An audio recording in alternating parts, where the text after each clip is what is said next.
XRP castle. I got my XRP castle. I'm in my XRP castle. I own my, it's that PG123 castle pit. Castle pit. Castle pit. It's that PG123 castle pit. Castle pit.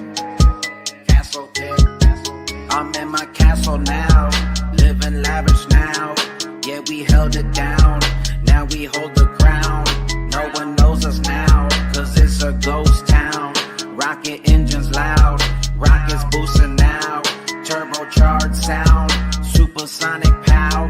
Into another round, and now we hold the helm.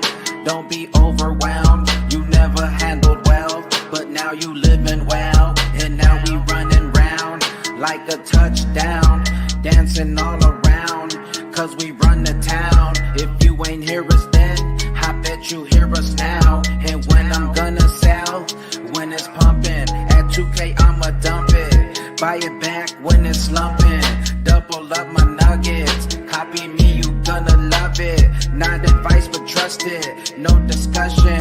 Yes, we bustin', throttle thrusting. The moon we touching, we keep on crushing.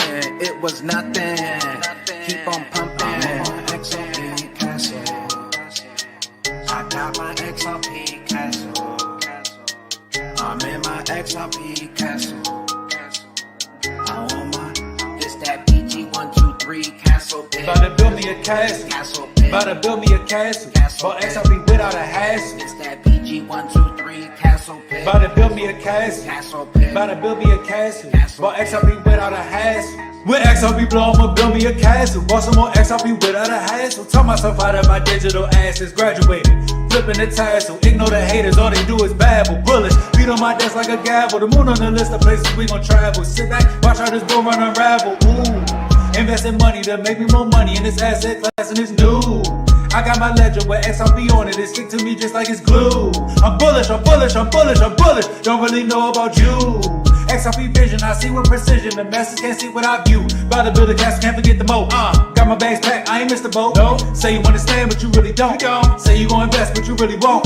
You ain't get the message, you ain't get the note. XRP the best, we don't need to vote. Greatest of all time, that's all she wrote. XRP the GOAT. Yes, I made this choice and I did not do this mistakenly. No, I know where this spaceship going, I'm waiting so patiently. Yes, sir. I invest in XRP and I do it so blatantly. You know, I don't deal with haters, can't let them get close to me. Nah, get away from me, get away from me. I want my XRP castle. I want my XRP castle. I want my XRP castle. I want my, sitting in my castle top floor, top floor, top floor, top floor. Sitting in my castle top floor, top floor, top floor, top floor, top floor, top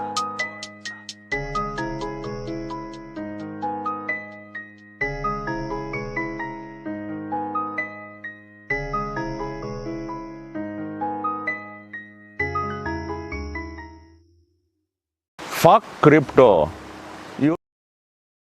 Ben Franklin here. I was playing with my kite in a lightning storm and ended up in the present-day, crime-ridden capital. Let's check on the state of this filthy shithole. So how many people in government now? At least 3 million if you don't count the military, and we're pretty much always hiring. Dude, what the fuck? But you have spending under control? No, once we're elected, we don't give a shit about that. We're 36 trillion in debt and rising. Bro, I didn't even know numbers even went that high. How can you spend that much on the gold standard?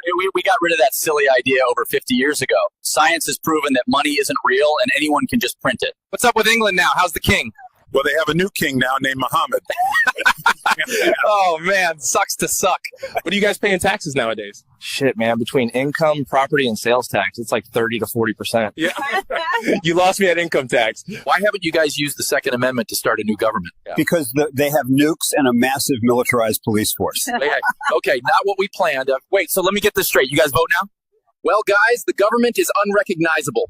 Congress is now a massive nursing home where dementia patients manage all your money. Good luck.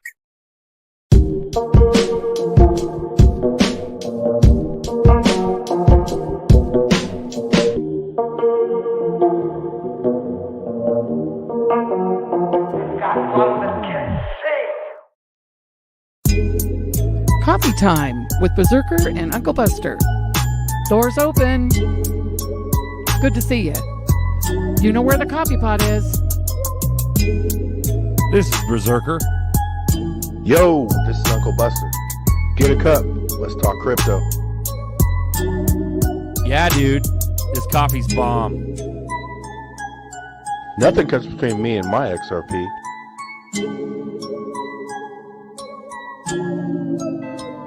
All in. That was pretty good, man. What up, pimp? 161 out the gate. Coffee time. Let's run. That video's so good, bro. I fucking love AI. Let's go. We're in the future. AI written. Stablecoins passing. Dude, I didn't even know. XRP button, fucking all-time high reaching. This is happening. Real deal. Holy deal. I didn't even think that was AI. I just watched. You can't even tell no more.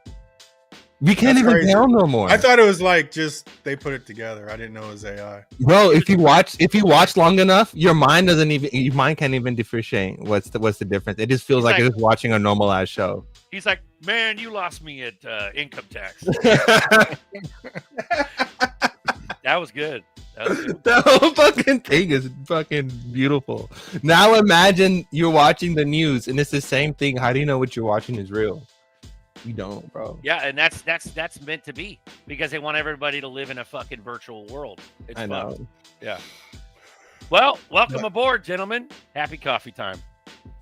Yeah, and I think part of it is people can't differentiate. Yeah, I can't say that word. Between reality and illusions. Yeah. And now it's just going to get even harder. Like, you know, that's almost like it could be the next step past the television because the television, I mean, just brainwashes, bro. Like, especially when you go back to like 80s when it was like NBC, ABC, PBS, you know, there was only like 5 channels. Yeah, to get all the information from, you know, and the remote control was us. We were the kids. Hell yeah, man! Had to get up and change the channel. Yeah, it's crazy, bro. That's why you just got to shut your mouth, get your zerps, sit the fuck down, and while you sit down, figure out dream life. # dream life. Put it in the chat. Let's run it. Free rub-a-dub. Shout out to Mackenzie. I didn't see your order, but I packed it up today. It'll be in the mail tomorrow. And you in the west side. West Coast is the best coast. So it shouldn't take that long to get to you. It'll be in the mail tomorrow. Appreciate you. Shout out Mackenzie. Am I hot mic or am I good? You good, bro? I'm good. Okay, cool. We about to boom soon. Bradley Cirencione. Yeah, we are. We're imminent. Dude. We're imminent on top of imminent. We've been imminent. They owe us 2 weeks. That's what they owe us. 2 weeks. Welcome Sitting to Coffee Time. Chilling live. At 351. 351, bro. Live community chat. We talk XRP. We talk crypto. We talk Red Pill, and you can join too. Welcome aboard. Happy coffee time, everyone. You guys want to start the show off super spicy? Spice it up. You want to run the link I shared in the private chat? You want to run that video? Hell yeah! And everyone after this should be stupid bullish. We should be ridiculously. Everyone should be celebrating right now. Let me pull it up. I don't think people really understand the historical impact of the Genius Act being passed. Massive. I can't run it, bro. Buster, you got to run it on yours. It's in the private. If you could share screen that, it's a Nerdy's Twitter. Beep boop beep. Beep boop boop boop. Beep boop boop beep. Beep, boop, damn, I forgot. I don't have to lean into the mic because it's on my fucking head. Yeah, it's on your face. Your face. Let me drop this one down. Let me take my dream life off. Dream life. Hashtag dream life, everyone. Hashtag dream life. Let's do another one here.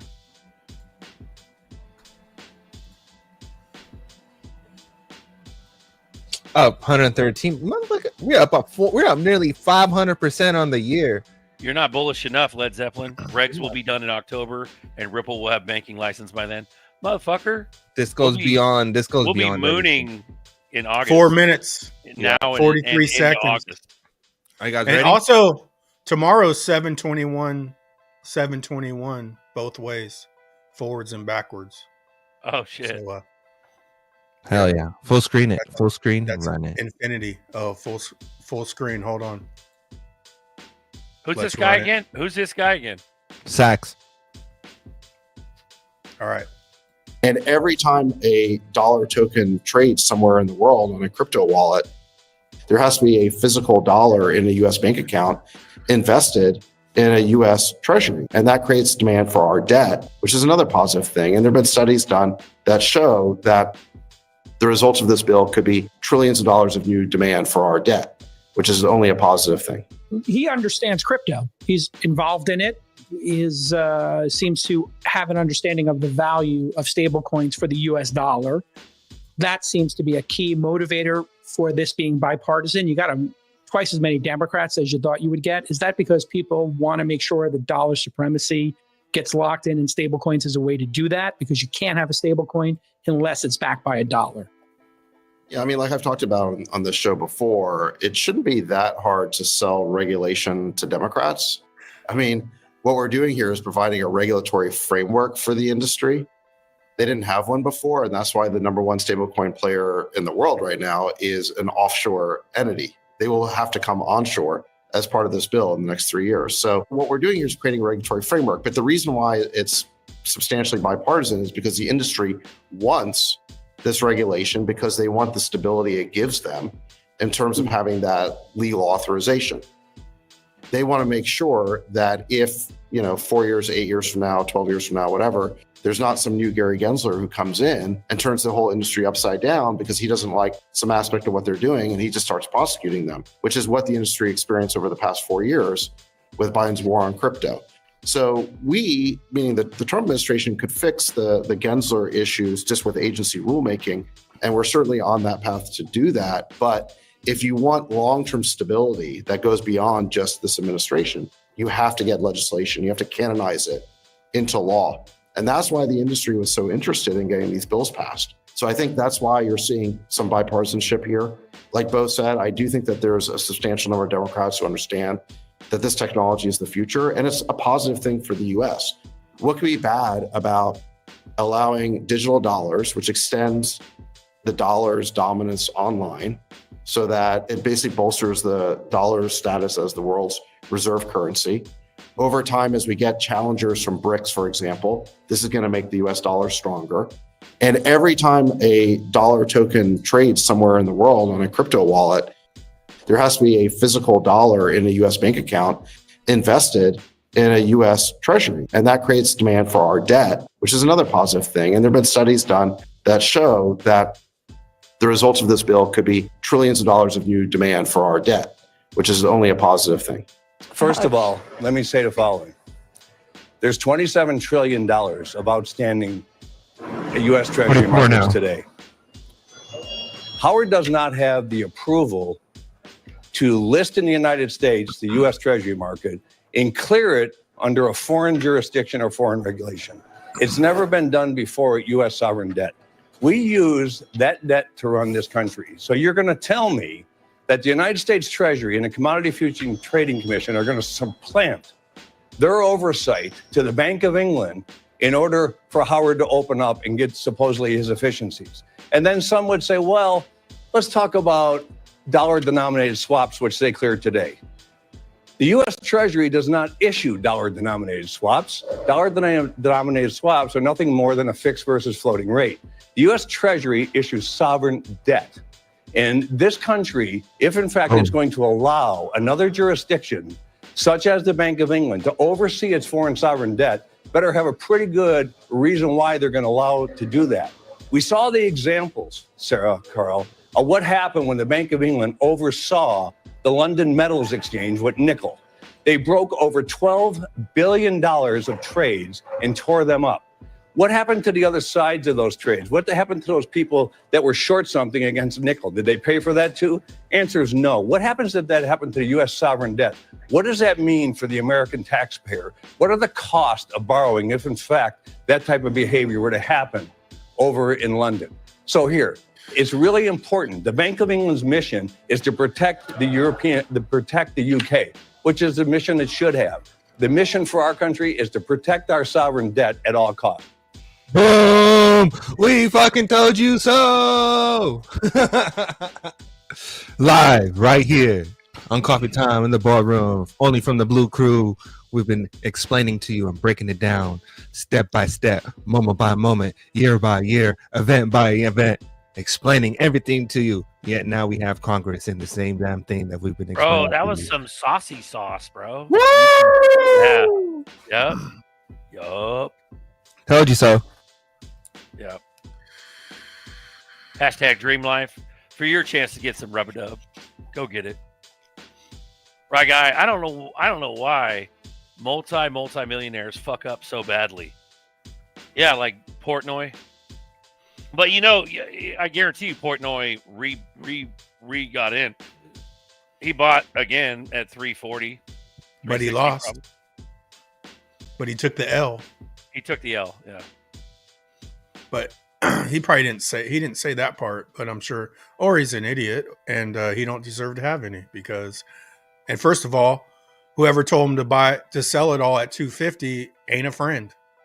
Yeah, but you no, I guarantee you can take profit, bro. That's greed, man. He bought back in, though. I guarantee you that motherfucker bought back in at 350, 360. So he's probably got a fat bag, but because he threw millions in to get that fat bag.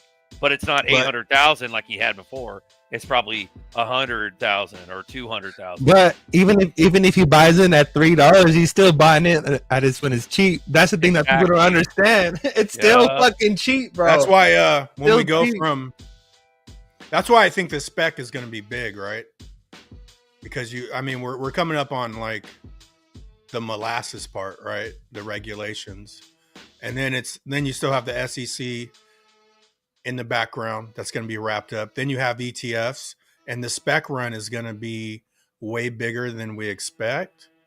But going from spec to utility is when they're really going to catch everyone with their hands out of the cookie jar. Yep. Bro, everyone's promoting Bitcoin thinking it's going to go to $1 million, promoting a 10x. Well, if XRP did the same thing, it would be like 14,000%. That's a 14,000x over a 10x. Everyone is trying to make money off of Bitcoin now is retarded. Bitcoin's the dominance is over, bro. And 14,000 is like, because 17, 18, we did 76,000% in 10 months, 11 months. So 14,000 is conservative, man. Bro, all that liquidity. But it sounds insane, right? Yeah. It sounds insane because that's 140x, bro. And that's what I'm saying. All that liquidity is moving into XRP because even the government knows with regulations and all things plays out the same structure that Howard Lutnick has with Cantor Fitzgerald and Tether, and that's why the Tether was there shaking Trump's hand, like this whole fucking thing. They're controlling they're controlling the world economy right now. Like they are the balancing act, and Bitcoin is the only thing balancing all of this shit. Okay, but the liquidity from Bitcoin is moving out of it, but that doesn't mean that the price has to fluctuate. And that's the shit that people are not understanding, is that it's just a traditional asset like any other asset. It's a leveraged asset like any other fucking asset. And it's all being exchanged through treasury bills and bonds. So it's like, it's when it's like the liquidity from the network itself, of Bitcoin itself, comes from exchanges. This is what Edward was trying to explain to people, and they fucking nuked his shit. Edward's social life is gone. They got rid of all his shit because he tried to explain the paper trail of how the exchanges are the liquidity of Bitcoin. And all of that is owned through hedge funds and brokerage like Vanguard, which they control the whole damn thing. So whenever a correction happens, guess what's also correcting? Bitcoin. And they know that. And that's why all these people are selling their positions in stocks or whatever and holding massive amount of cash because they're waiting for the moment that the whole market corrects. And when it corrects, they'll buy back in and make multiple fold over than what they have right now. And it's that wealth gap is gonna freaking grow like no one has ever imagined. This wealth gap is gonna accelerate so fucking large.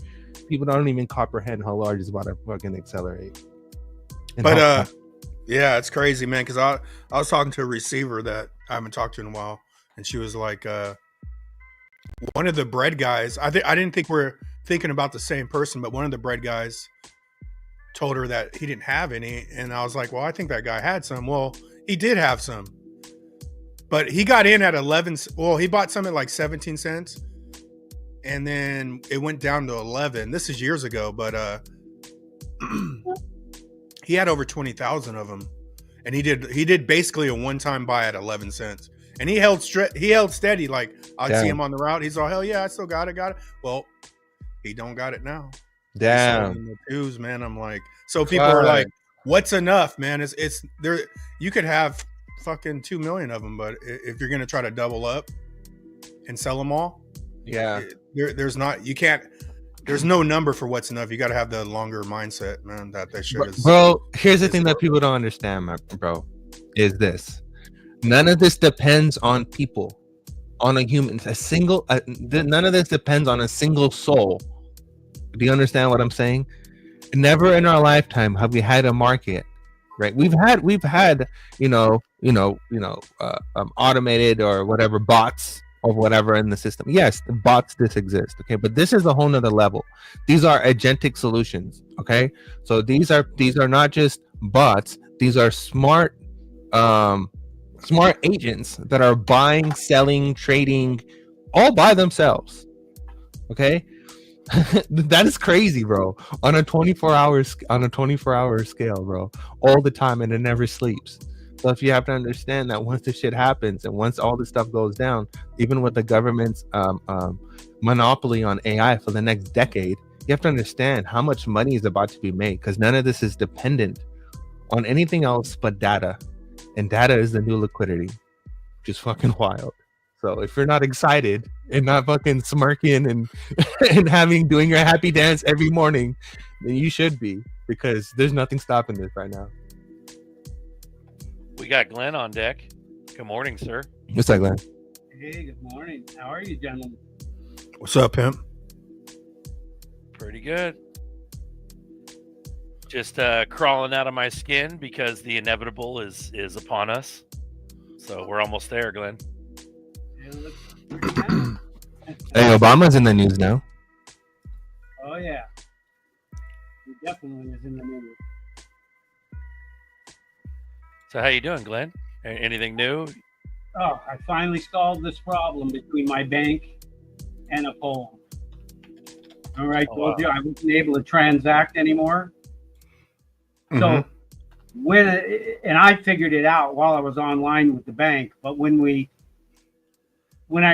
I ended up doing, I sent the card to Miami in order to get it faster. And that's not my residency address in the US. So when I got the card, I linked it, and I didn't know this, but because Visa sent it to Miami, that's the address that was showing on the card. So every time I would try to do a transaction, it would get no match. And the bank says that it's a Uphold problem. They're kicking it back. And Uphold says, no, it's the bank. They're kicking it back. And I finally figured it out today. And what I did was I unlinked the card and I relinked it. But I had also called the fraud department, and I had them remove that Miami address. And I went online and I removed it out of my account. What I didn't know, it was there when I linked the card, and that created this problem for the last 6 So it was your fault from the beginning, then. It wasn't my fault. I had no idea that Visa was, just because Visa is the one sending the card, they logged the Miami address. I didn't change my address in a poll or in the bank. Visa is the one that did it, and this is always seems to be the problem. Is typically revolves around Visa, but because when I didn't. Visa only displays the information that you provided them. But if I never updated your information with Visa, then that's all the information they had to go with. No, the only thing I asked. No, that's not what happened. No, Glenn, you're eating up Nerdy's bait. Don't do it. Just it's all fixed now. Well, don't worry about it, Glenn. It's good. It's good. Don't worry about it. It's fixed. Yeah, I mean, it's like, wow. This all started on June the 5th, and I just finished it about 10 minutes ago. Beautiful. Good shit. Congratulations. Happy for you. Couple shout outs, man. What's up, Papa? What up, Papa? Zebekian Savage, $20. Hey guys, how's it going? Appreciate you, Zebekian. We have XR Pisces with the 1111. Appreciate you, Pisces. And where's he at? XR Papa 777. Appreciate you. Yep. This I want to touch on this. Michael Monteclair goes right.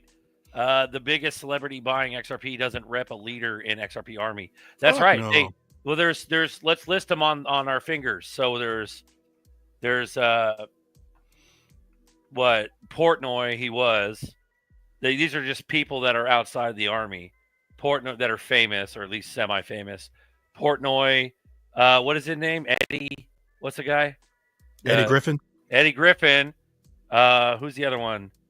The guy, this one's probably the most realist XRP Army guy is the Stone Temple Pilots lead singer.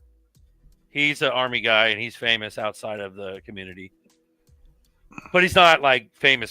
He's an STP lead singer, but nobody knows that he's the STP Stone Temple Pilots lead singer. Yeah. He's famous. He's Army. Joey Swole, who's the guy on social media. He's a big XRP guy, but none of these guys. So you're right, Michael. None of these guys actually rep or talk about any of the actual brass in the XRP Army. You know what I'm saying? So, which is interesting. So, but yeah, there's not very many of them. Even though a lot of other people might have bags, but they don't talk about it. Like, what's his face? Buster used to talk about it all the time. What's his fucking name? The guy who talked about Bitcoin and said it was bad. You know, talk about the white dude, the bald dude, the rich dude, the shark. The Shark Tank dude. Yeah. Mr. Fuck, I can't even think of his Wonderful? Name. Kevin O'Leary. O'Leary. O'Leary, dude. Yeah. Kevin O'Leary, yeah. He's got bags for sure. But don't get me wrong, everybody else who has bags. He'll never say XRP, though, but he does say he used to shit on Bitcoin, too. And then, 4 or 5 years ago, he was shitting on all crypto. Yeah. And then a couple years ago, he was talking about clean energy Bitcoin. I'm like, this motherfucker knows exactly what's about to happen, dude. Yeah. Went from clowning it to talking about, I wish we could differentiate between clean energy Bitcoin and other. I was like, yeah, he knows the fucking snake. Yeah. Clean energy Bitcoin is a reference to XRP, by the way. Literally. Well, that's where the laser eyes came from. Remember when back in the day it was just red laser eyes? Well, that was a representation of Bitcoin. And then people started putting blue laser eyes on their eyes, and that was straight Ripple. But I have green laser eyes on my avatar to represent the green coins, and the main green coin is XRP. Period. You know what I mean? But all the rest of them are green too. Stellar, they're all fucking green. I got gold X's on my eyes because of Judy.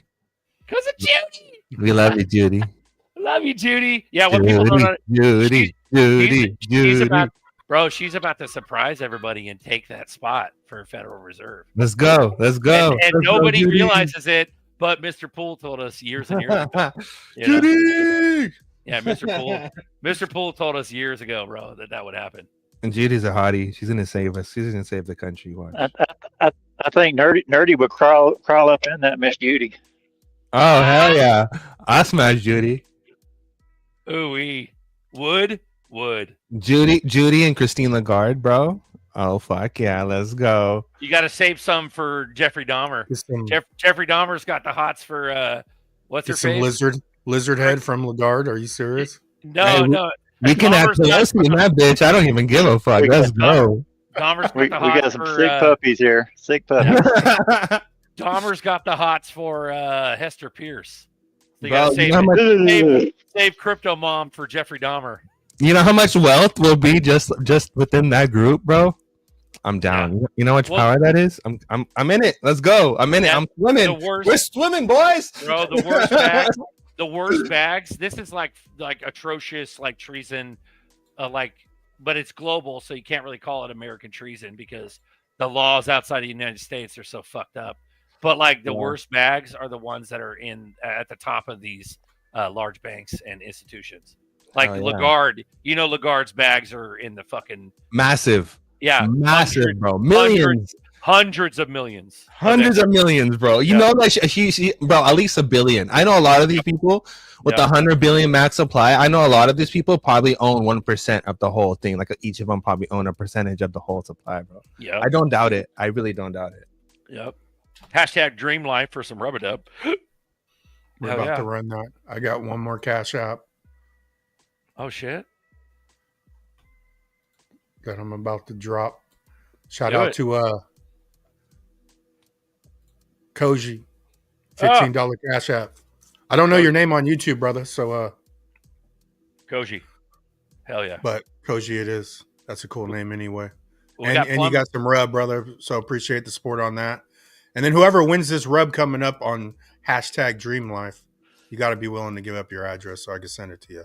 If you don't want to do it, let us know or don't write Dream Life actually.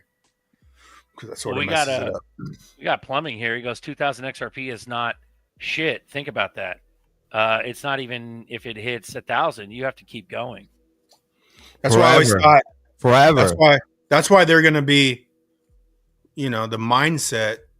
I think very few of them are going to last, or they got to be just straight OG diamond hands and pick your points and stick to whatever plan you have to make that 2,000 last to utility. Bro, I think he's talking about price though. He's saying he's saying a $2,000 XRP is not shit. Think about that. Even if it hits 1,000. Oh. Yeah. So he's saying prices, not amounts. Exactly. Yeah, I mean $2,000 XRP. I'm making it wherever. 30 mil. 30 mil is real deal. Believe it, guys. And that's even a low ball figure. They'll keep going. Yep. Hey guys, in the background, are you guys listening? Papa lost his bags a couple weeks, 2-3 weeks ago, and we've been running a donation for Papa. So if you guys want to throw down for Papa right before we moon, so he can get his grandkids squared away for life, go ahead and do that. Also, shout out to all the big dicks in the chat that already threw down. So we really appreciate you. And Papa, you're saving Papa and his legacy. So thanks, guys. If you want to donate, go ahead and do it with this code QR. We love you. Boom. Let's run it. Oh, what are we shit. At? 44 entries. Hashtag Dream Life. 44. Let's go. 5, 4, 3, 2, 1.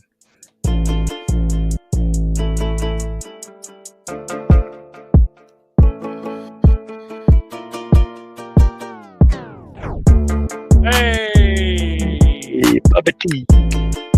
Bobby. Congratulations on winning the raffle. Hit me up on X at Uncle Buster XRP. Leave me a message. Drop your Addy, man, and I'll send it out tomorrow with Mackenzie's. Congrats, Bobby. Hell yeah. That rubber dub's delicious. Everybody who tries it loves it. So it's good shit. Happy coffee time, everyone. A live community chat. We talk XRP, we talk Red Pill, we talk crypto, and you can join too. Just click the link in the chat. Welcome aboard, Papa. Welcome aboard, Glenn. We love you guys. Okay, let's keep it running, Bobby man. T. Congratulations, Bobby T. Head to the Redemption Center to redeem your prize. Oh, Cubic is up a little bit. Hell yeah. Well, didn't you, Nerdy, didn't you tell... Hey, speaking of Cubic. Go ahead, Papa. No, I was just going to hit on Cubic. I have tried my dangest to try to get in there somewhere to buy it, and I cannot do it. I went to XT, Bitmart, and it's not available in your region. That's where are we getting? You got to know a dude named Nerdy X. He got my Cubic for me. Yeah. I didn't want to fucking sign up to anything. Well, didn't But Papa, you gotta come on. Nerdy's about to make decent fucking whole Cubic, like he did with Dag. Yeah, Cubic. I mean, yeah, fucking Dag. I mean, Decent. Hey, if you're listening, Decent. If you know, I've been helping y'all out, gaining you guys some traffic. I mean, I'm helping you, help me, and I'm helping you with another one. Support Cubic and watch that. Watch your support for while they grow. X Lloyd wants that Monica Long. There you go. And then also, we got a Rye Guy, bro. He's Speaking on of deck. Dag, Nerdy, I had 12 days straight on with the Paca. Paca, yeah. Paca, yeah, and they did a crypto G on me, man. They said they're not doing it no more.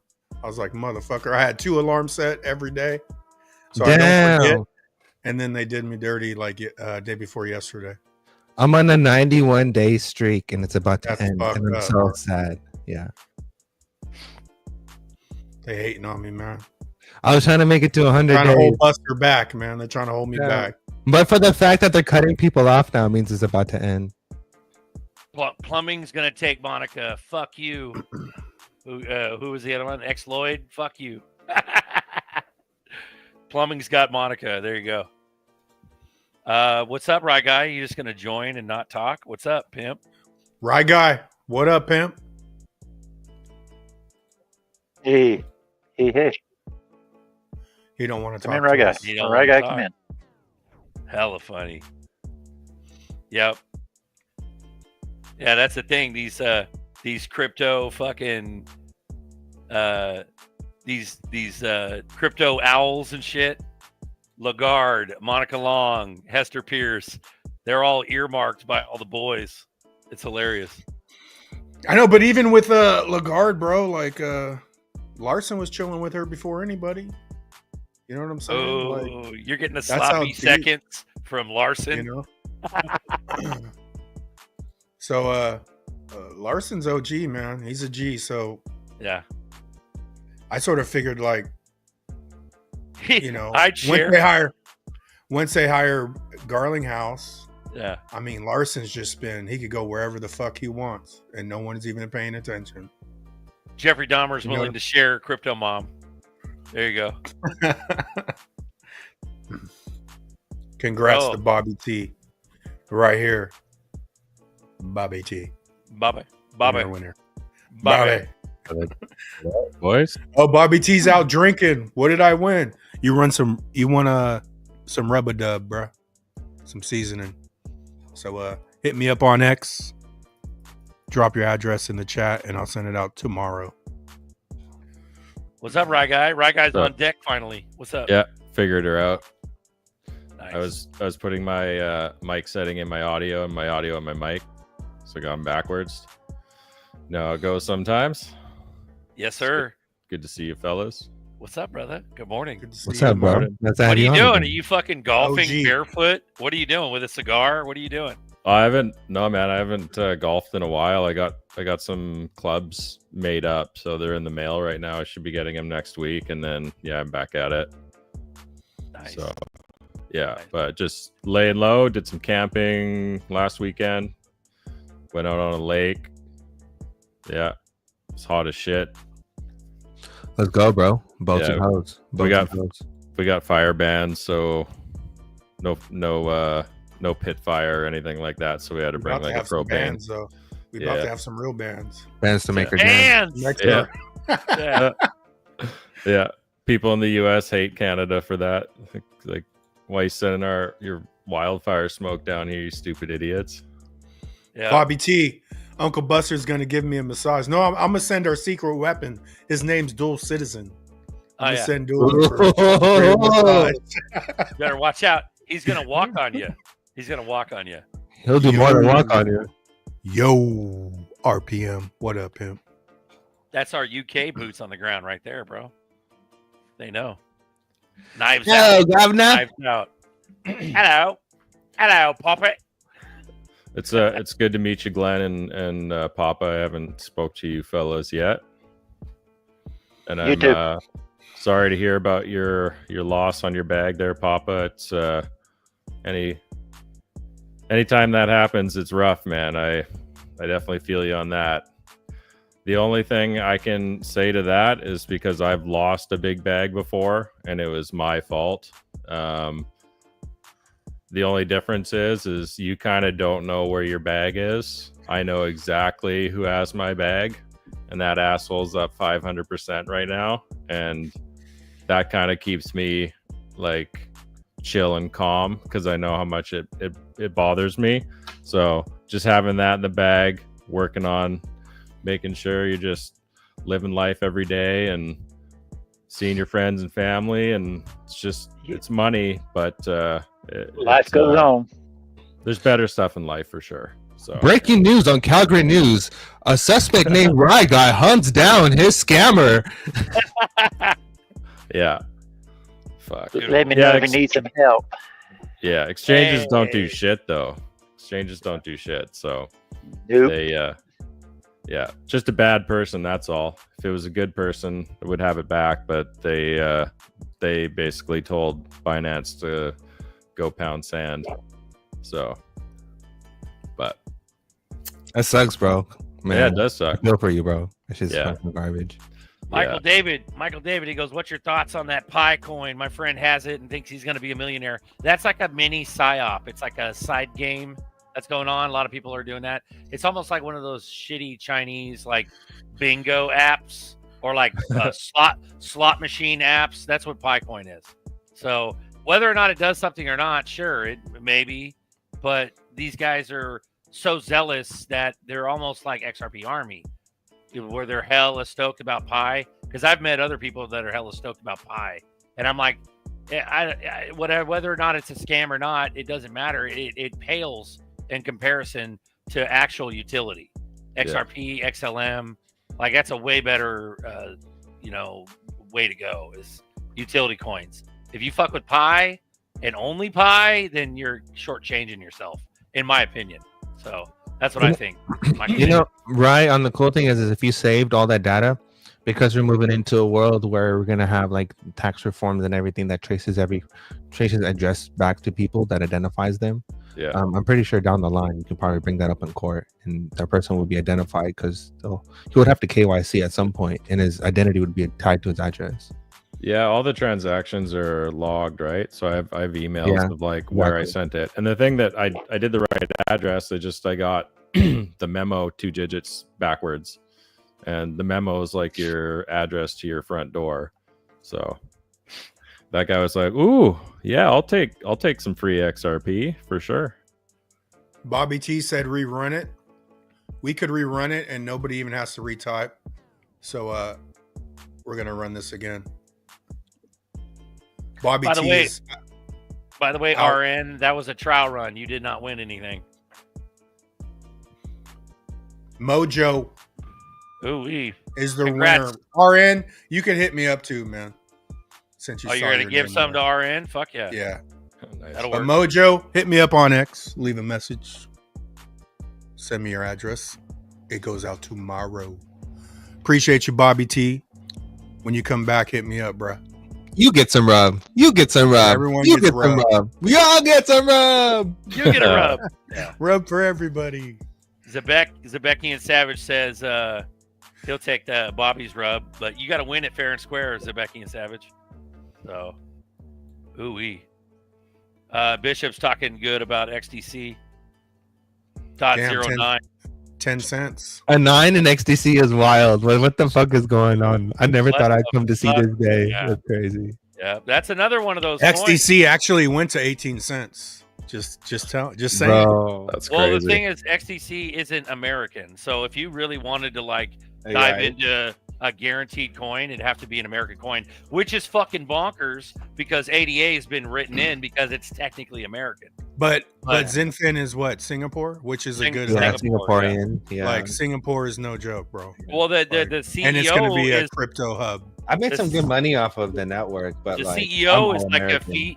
the CEO of XTC is like a Fijian guy. He's Really? like an Indian dude. Yeah.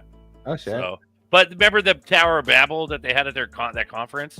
Like Yeah. they're fucking. It's all deep state. Yeah, it's all demonic shit. It's hella demonic. Okay. So, yeah. But yeah, Glenn, talking to you is like talking to a brick wall. That's funny. All right. Oh fuck. How we doing? What's up? Yeah, we got I'm dang Scary on deck. Hey, what's up, guys? How's What's my up, mic? pimp? Can you get Yeah, fuck Gobians, fuck G-Bex, Gobians, all of that shit. Ellie pushing that shit. I mean, I pushed it too. Fuck both of us for pushing that shit, and fuck Gobians for fucking up their whole thing. Yeah, Fuck you. Alliance almost feels like Picoin does. You know what I mean? I'm disappointed. I had like 17 million or some shit like that. Dang. We had a lot, bro. Like all of us collectively. That was back in the day. XRP. How much Cubic? I got Cubic, but I didn't. I'm not pushing Cubic, but I bought it. But I mean, what? I got some XPR before it started pumping up. Yeah, Fuck it already yeah. doubled. XPR is gonna be the next one, bro. Yeah, but see, like even though they're doing their own ecosystem, XPR, it's one of those things where it's been symbolized. And there's a lot of symbolism behind it, and it's a lot of true potential. So that's one of the heavy hitters right there. You But know? Cubic, I'd be like, get a 50 million, 100 million. We were 200 telling bucks. you guys when it was 1.3 and now it's 2. Yeah, now you're paying double. But it's still early. It's still early. Oh, what the fuck does Nerdy know? Nerdy doesn't know nothing. That's how it's gonna be in the future, man. You'll be on a yacht somewhere. It's called Lady XRP or something like that, and guys like, oh, the guy just got lucky. Yeah. The secret stays with Charlotte or some shit like that. Yeah. You make a fucking national treasure yacht with most people have riddles. to. Yeah. I'll tell you guys something before it even begins. The next economy to boom is not just a tokenized economy, but the tokenized economy is going to be the catalyst to excel a new industry that doesn't even exist yet, which is going to be the space economy. The space economy is going to be commercialized, and that whole economy is going to boom. And I'm telling you this right now because I already know it's going to fucking happen. And if you don't hold A0, you're a fucking clown. That's all I'm going to say. But Rudy, there's no space. Space Master, Yeah. Master of Coin, XRP. Hey man, do you still believe in Tangem? I don't have a Tangem, but I think it's legit. I think it's a good wallet. It seems fine. Are they not sponsor anymore? Keep up the great show. Actually, I tried to buy one, man, and my fucking Visa always, anything out of the country, my Visa doesn't like processing it, man. So Well, no, he's talking about affiliate links. We only have Decent, but Baggy on Baggy's got the Tangem link. Yeah, but get on. No, here's Bag the channel. thing. Here's the thing, Master Coin. Tangem. It's not that we talk shit about it or still believe in it or not. We believe in it. It's just different layers of cold wallets. Like for instance, the Tangem card uses NFC technology, so it's near fields communication. It's not, it is kind of susceptible, but the ring is cool and all. But are you going to really seriously walk around with an NFC ring? Like the way I believe is that when we start mooning, my shit's locked up. I'm not doing transactions every fucking day. I'm doing one transaction into fiat where I can go fuck around for a year or so until all the dust settles. So I'm not doing the transactions. Like people think that people are going to be using this, but Nerdy said it earlier. Nerdy said that this isn't for the people. None of this is for the people, bro. It's not. Yeah, none of At it. all. Yeah. Whatsoever. So you're not transacting like it's fucking Apple Pay at McDonald's. You're transacting once a year to some cash so you can go buy some real world assets. You guys ready? We for might some super sauce? we might fill the initial pipeline up when they really start utilizing those. You know what I'm saying? We could be the onslaughts of sales, and then they just grab them up and start sending the money. You know what I'm saying? That's where I see them using us. You know, they're going to show us some crazy money. Coinbase will never fail. Not even Robinhood. Robinhood will work the whole fucking time. We're the liquidity pools. We are the liquidity. We're going to be providers. the initial fucking spark up in liquidity, man. Yeah. When they start sending fucking crazy money. Yeah, and I gotta. Boom. But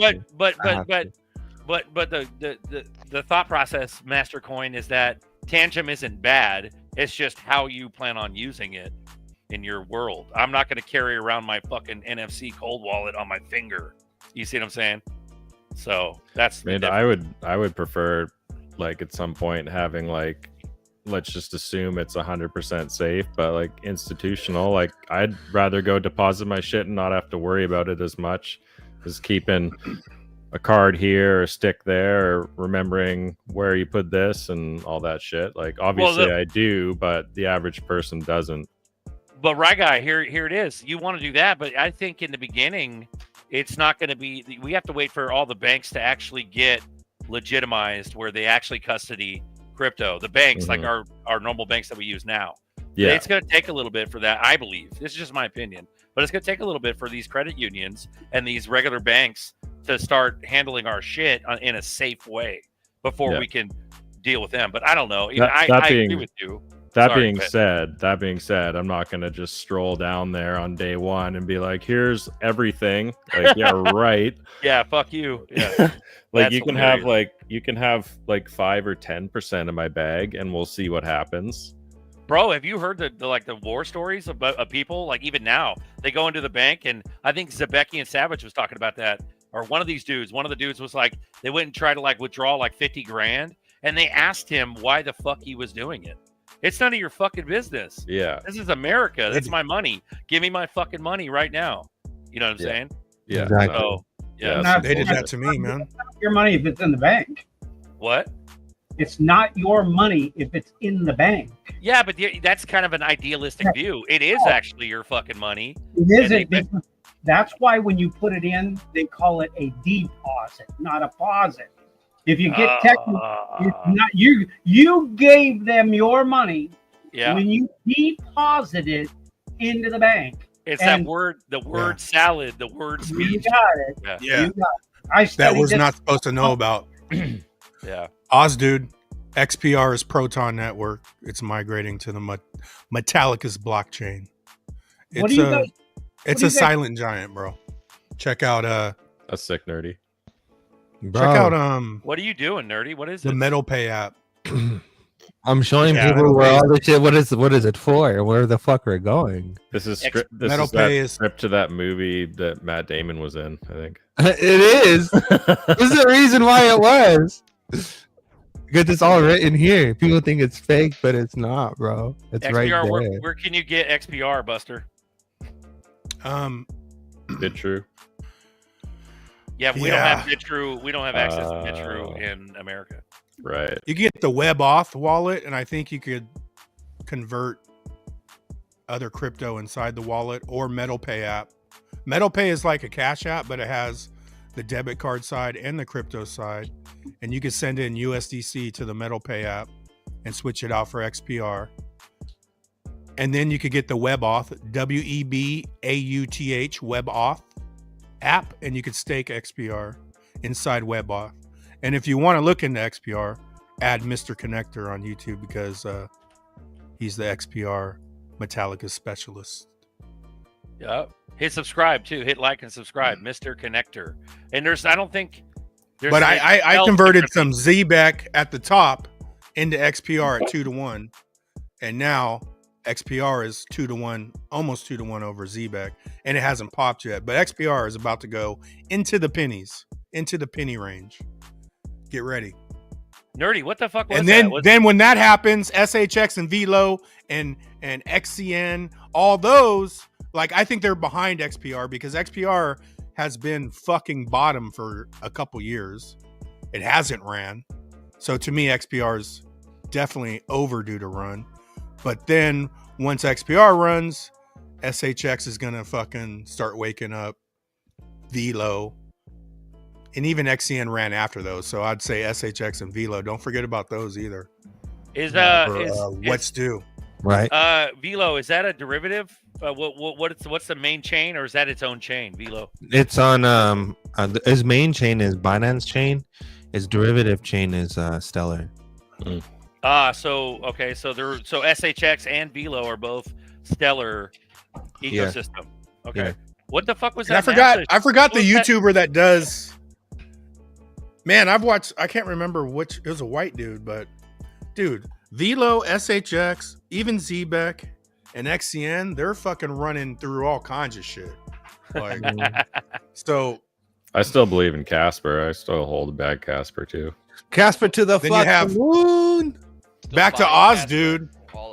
Back to Oz, dude. The guy that created Metallicus worked with XLM and helped Jed build XLM. Then he moved over and did Metallicus, and Metallicus is working with credit unions. So, yeah, I mean, all 5 of those are sleeping giants, in my opinion.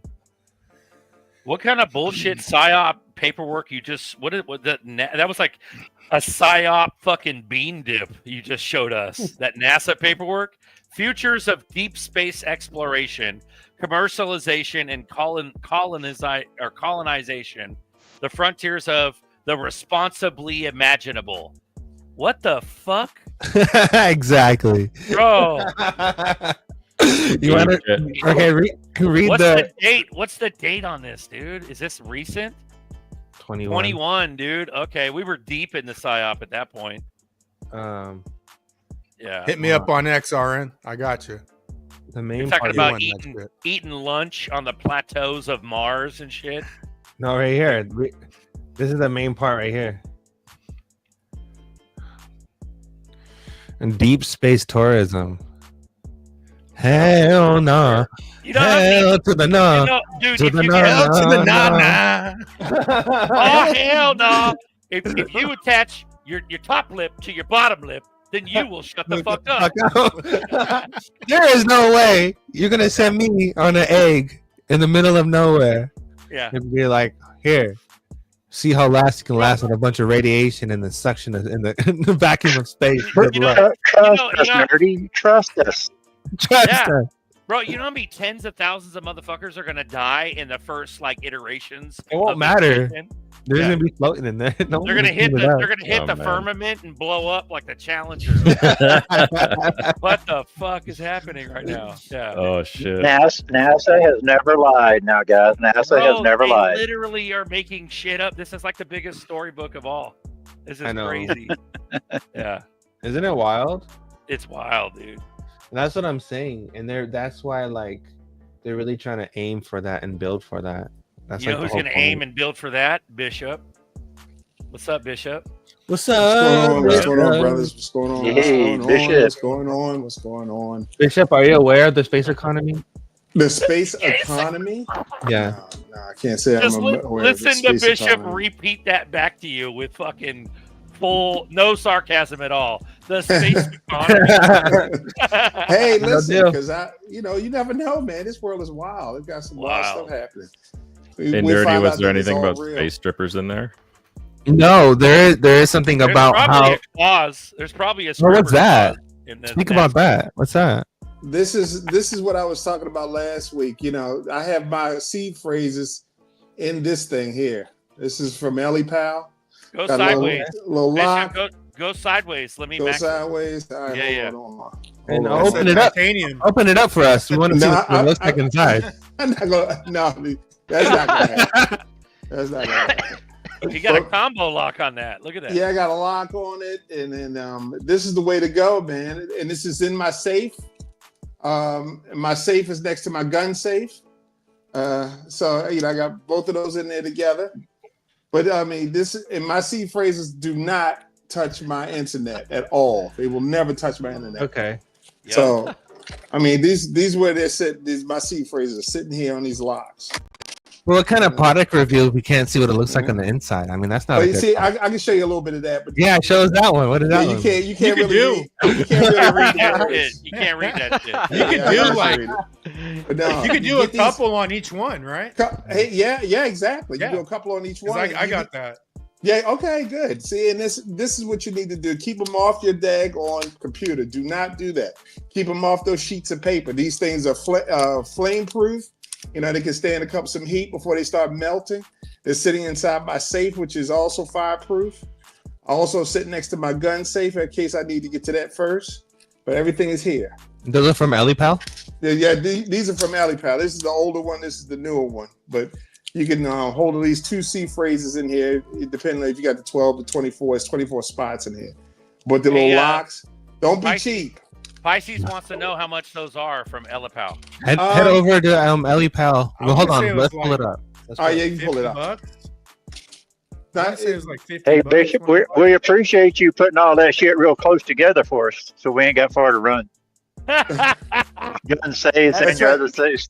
Well, you gotta get to the safe first. You gotta get in the house. You gotta get past the gun. I'm gonna have the gun, so we'll be all right. You know, I'm all right. Yeah, I get it, man. I get it. And not until when the banks finally start. When the banks finally, what is it? It's not the Genius Act. Which one is it? The Clarity Act finally is signed. Then the banks will be able to custody all stuff, and that's when the until then, protect your stuff. How much is that, Brandon? $50. $50. $50. You're supposed to write your words down. Write them down. So right here, how that works? It's there's 24 slots and there's 4 letters per slot, but that's right. You only need 4 letters will determine what word it is. Right? That's correct. So you can't put the whole word in there, but the whole mnemonic system, the 4th letter will determine what word it is. So you just, pop in the 4 letters, and then you got it, and it's like totally fireproof. So you see right here, he has an example how it says vitamin is the word, and he has vita, and then the next word is tree, and the next one is edit. He only has 4 words per slot. 4 slot. Letters per slot. Lloyd wants to know if there any type of self-destruct feature on those. I don't think this is Inspector Gadget, Lloyd. No, these are just straight metal. There's no self-destruct. This isn't Mission Impossible. But the EliPal itself, if you try to open that will be destroyed. They got the components glued to the case itself. So when you start pulling apart the EliPal, it will rip everything apart inside. Same thing with the SafePal, which is the Chinese Binance air gap wallet. The SafePal will self-destruct as well if you try to take it apart. That's pretty cool and for pretty simple for people, but someone that's been around for a long time, I like to just get a washer, and then you get on Amazon a little cast and you drop it in there. Yep, and you stamp it in there. That is another way to do it. Yes, that's a good way too. That is a great way to do it. So if you have many of them and they're super cheap, you can do many for really cheap. Yeah, SparkPoint RSR, bro. Peter Thiel. Yeah, RSR is another giant too. We haven't talked about that in a long time. Reserve rights. Yeah. And that's one bag that I wouldn't mind back. I used to have it back in the day, but yep. I do like reserve rights. You can't catch them all, bro, because then you get to a point. If you're Joe the plumber, like plumbers make grip now, but if you're just regular Joe Schmo, catching all these bags and having significant amounts of each one is like a decade worth of hodling. It is. Yeah, it's a long time. So a normal Joe's not going to be able to get all the bags. You know what I mean? At one point, I used to control 40 coins. 40. It just got to be too much. I had to consolidate them. Fuck yeah, I did too, man. Yeah, that 2021 run, it'd be like something popped, and that's when I was just converting everything to XRP to get down to like a manageable amount. Yeah, I did the same thing. I pushed everything in XRP. Yeah, we're on the same wavelength, man. But dude, it's only going to take one when we go. You know what I mean? The tap and die, the die set is only $9. Reserve rights is the Gemini twins, aren't they all part of the?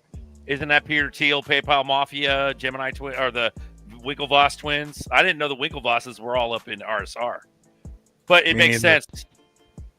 Well, it makes sense because they're Gemini, so Gemini is all in bed together behind the scenes. That's why they were at the Trump fucking conference. where they had the FIFA trophy. They were there with fucking Sailor's goofy clown ass, you know? So, but yeah, the Winklevosses are all up in that shit, dude. Crazy.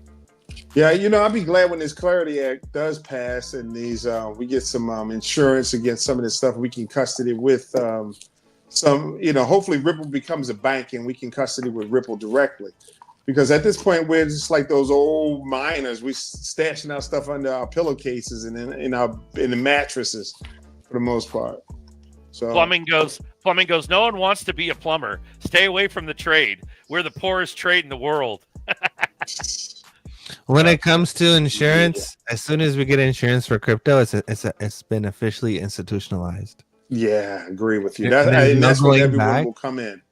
Yeah, there's no going back. At the same time, depending on your perspective and where you stand, but for me, that is a very bullish thing, and I'm waiting for that to happen. Oh, I'm with you on that. agree. And can you just imagine, just a year ago, we kept hearing people say XRP is a scam. It's a scam. I don't hear that anymore. I don't see that anymore. I don't see anyone saying that anymore. Well, the one ultimate fudder, scams are bad, or Scam Daddy on Twitter. He's still going hard. That motherfucker. Yeah, he's like a CIA plant that's just he's trying to FUD it to the very end. But that's amazing. How can you say it's a scam when Congress is passing bills on it? Just open your mind and think Bro, a little bit. but anything to stop the sheep from FOMOing. They want to stop the FOMO. Yeah. When you're getting a paycheck to say it, you got to say it. Yeah. Exactly. Anthony Williams, you need to drop your address too, bro, because you won like last week on the Rub-a-Dub. You never hit me up. But anyways, shut up. Let me talk. Okay. How do you update the LPAL Titan? You fucking... it has a little chip that you put inside a USB, and then you fucking update that, and then you connect that to your LPAL. So it's a micro SD card that you update. Yeah, micro... Yeah. SD card, that's what it is. And then and this is one of the reasons why I like LPAL, because it never touches your machine. You literally can take that little micro card and scan it, run it through your virus, make sure there's nothing on it before you actually take it to your machine. You have to physically take it to your LPAL and put it in. But here's me. I don't even update it really, man. I'll just buy a new one if I want to put a coin. Normally you update them to put a coin on there, but you do get the newest firmware, right? But if I have my shit loaded up, I could always send and receive XRP, or if I have a coin that on there. So I don't know. The basic functionality works. I would just only I would think normally it's always to get another coin. I want to put this coin on there. I'll just fucking buy another LPAL that's updated. And just avoid. RSR, bro. What was that shit back in the day? What was the utility on RSR? What was the? I don't know. I don't remember. I was just RSR, attracted by the names. That's rights reserved. So that was that was the music. They were targeting the music industry. In other words, like artists could distribute rights to their music to the public. Like you would own part of Taylor Swift songs, and then they could, promote their records through that. That was the original idea behind it. But then they're trying to expand out into real estate also. So there you go, Mojo. We got it from Bishop. There you go. Nice. That's just one of the many winners, dude, for sure. Go ahead.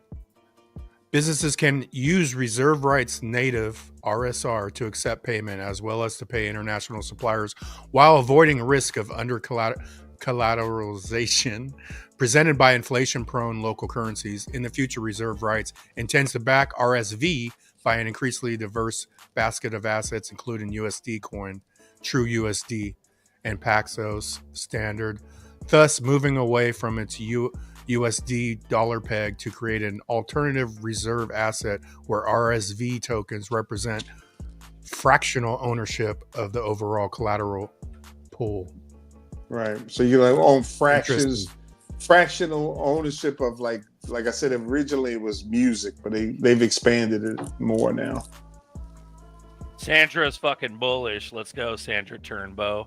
Yahoo! Uncle Buster, Nerdy Zerk. Also, everybody, the train is picking up speed. Go blue chip crypto. Let's go. Train fucking, you might have to jog to catch up to the train, man. We're cruising right now. You might have to fucking run down the street to catch the train, but it's about to take off, bro. Do you think we'll see $4 by the end of this week? I would, yeah. I think I think the fact that we're holding this level, we're about to fucking move up, bro. We're about to move up again. Hell yeah, man. I can't fucking wait. Yep. Whoever had the question with the update, I shared the YouTube update link, and you just watch that, and you'll be good. Yep. Hey guys, let me read you something here real quick. I found an organization of 25 U.S. banks this week started the first new payment and clearance system for the United States in more than 40 years, offering the prospect of businesses and individuals that will be able to better track their funds minute by minute using fewer paper clicks. The inaugural transaction came on Monday when Bank of Mellon and U.S. Bancorp moved a nominal $3.50 between two different accounts owned by the same client. A bit of money moved over the real-time payment system set up by the clearinghouse, a 164-year-old bank-owned institution. Now here's the kicker. November 13th, 2017. Yep. Oh yeah. I tell you, Bank of America's been moving money back and forth between themselves using XRP. That I found out recently, and not from the news. And there's Bank of Mellon again. That's a good find. You said that a while ago. Payments go live August 1st. I read that too, Lizard King.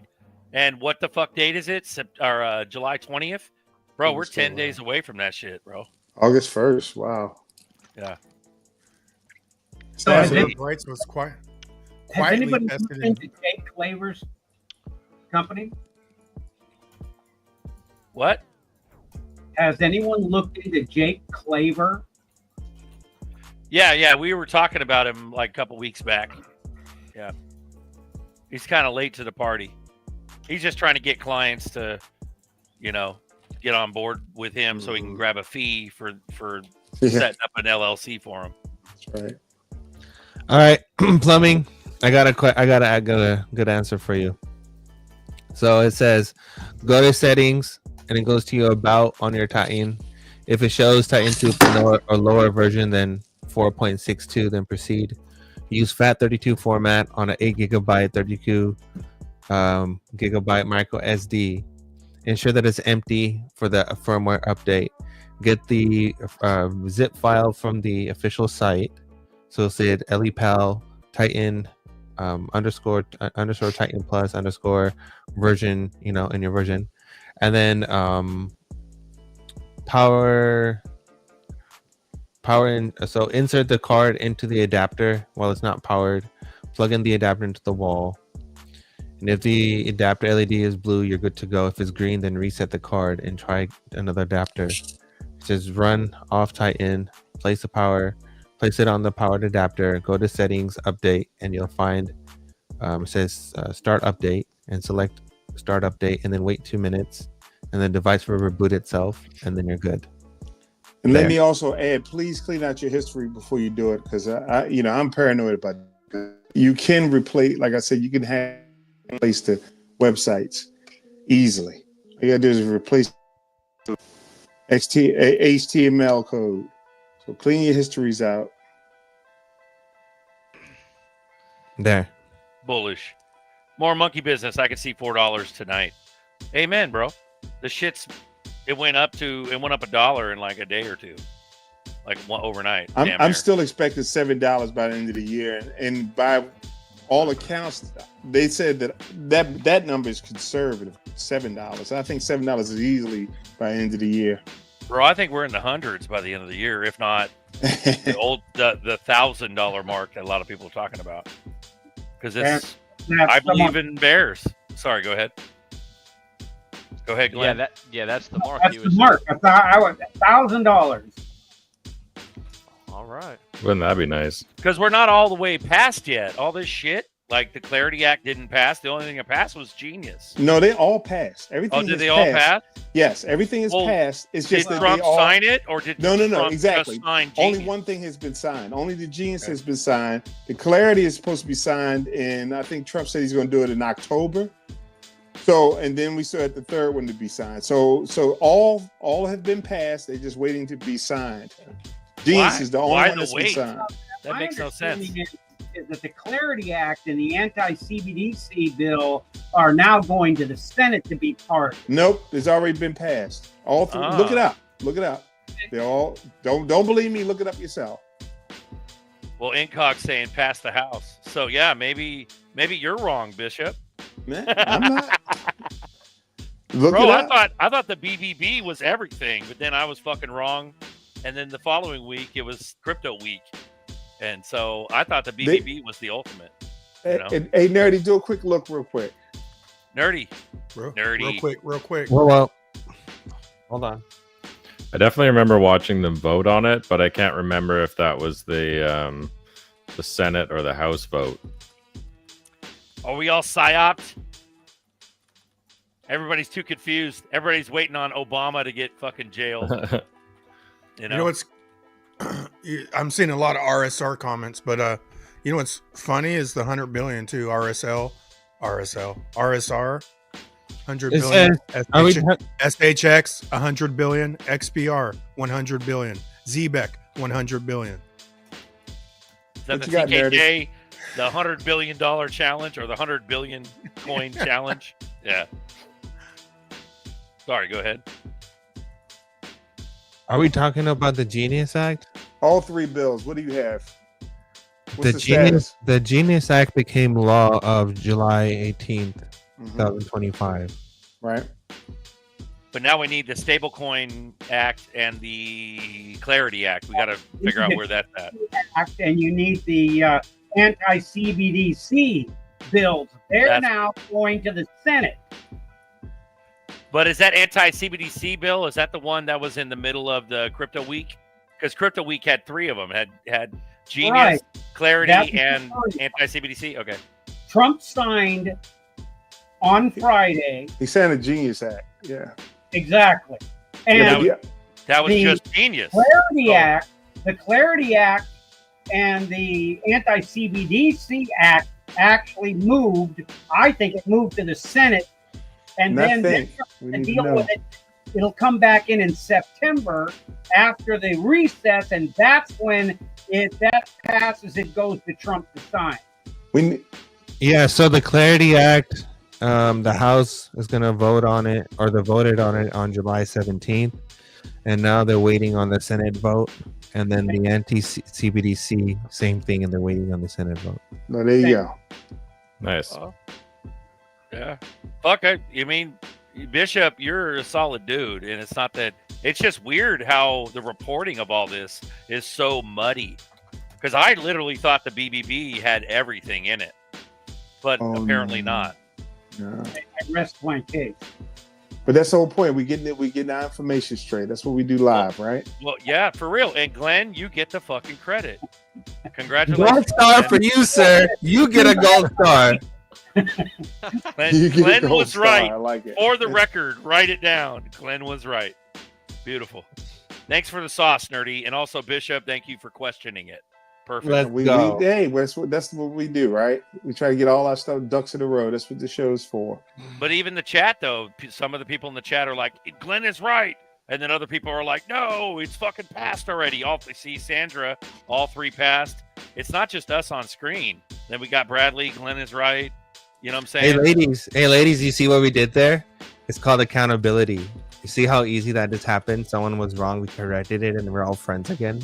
And That's nobody gives wild, a shit. right? It's all good, yeah. I'm just saying. Hey, just so you know, guys, everybody watching, 390. Shout out to the chat. We love you guys coming in. Papa lost his bags a couple of weeks ago, and we're throwing a donation for Papa.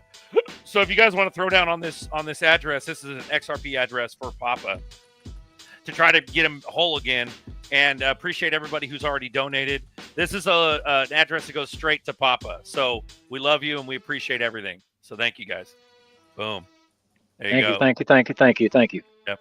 Hear no, see no, evil. Let's go. This is all about taking care of Papa and his bloodline. So let's go. Guys, welcome to Coffee Time, live community chat where you can join too.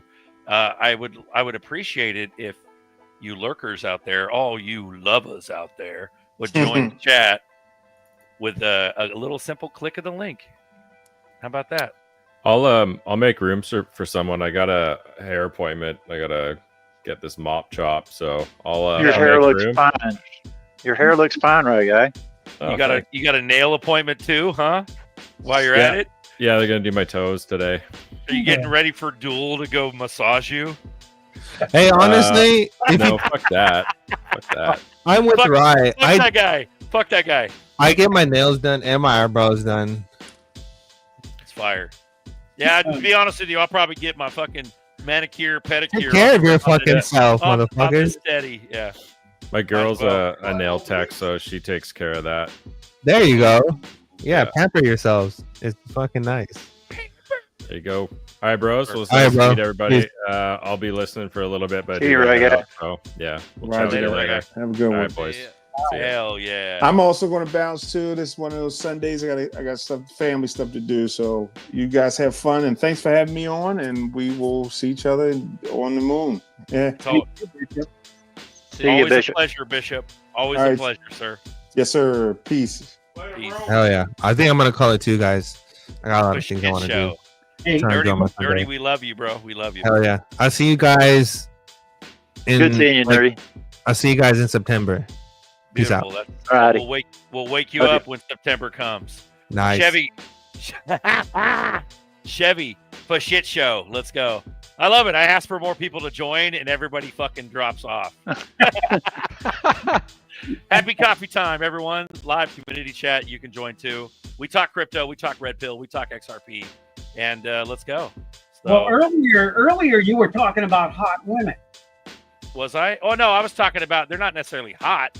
They're just the crypto, the evil crypto ladies that are already all up in crypto that are usually like, but all these women they're earmarked because all the boys in the chat, Monica Long, Hester Pierce, Christine Lagarde, Judy Shelton, they're all earmarked. Okay. If Hester's hot, we're in trouble.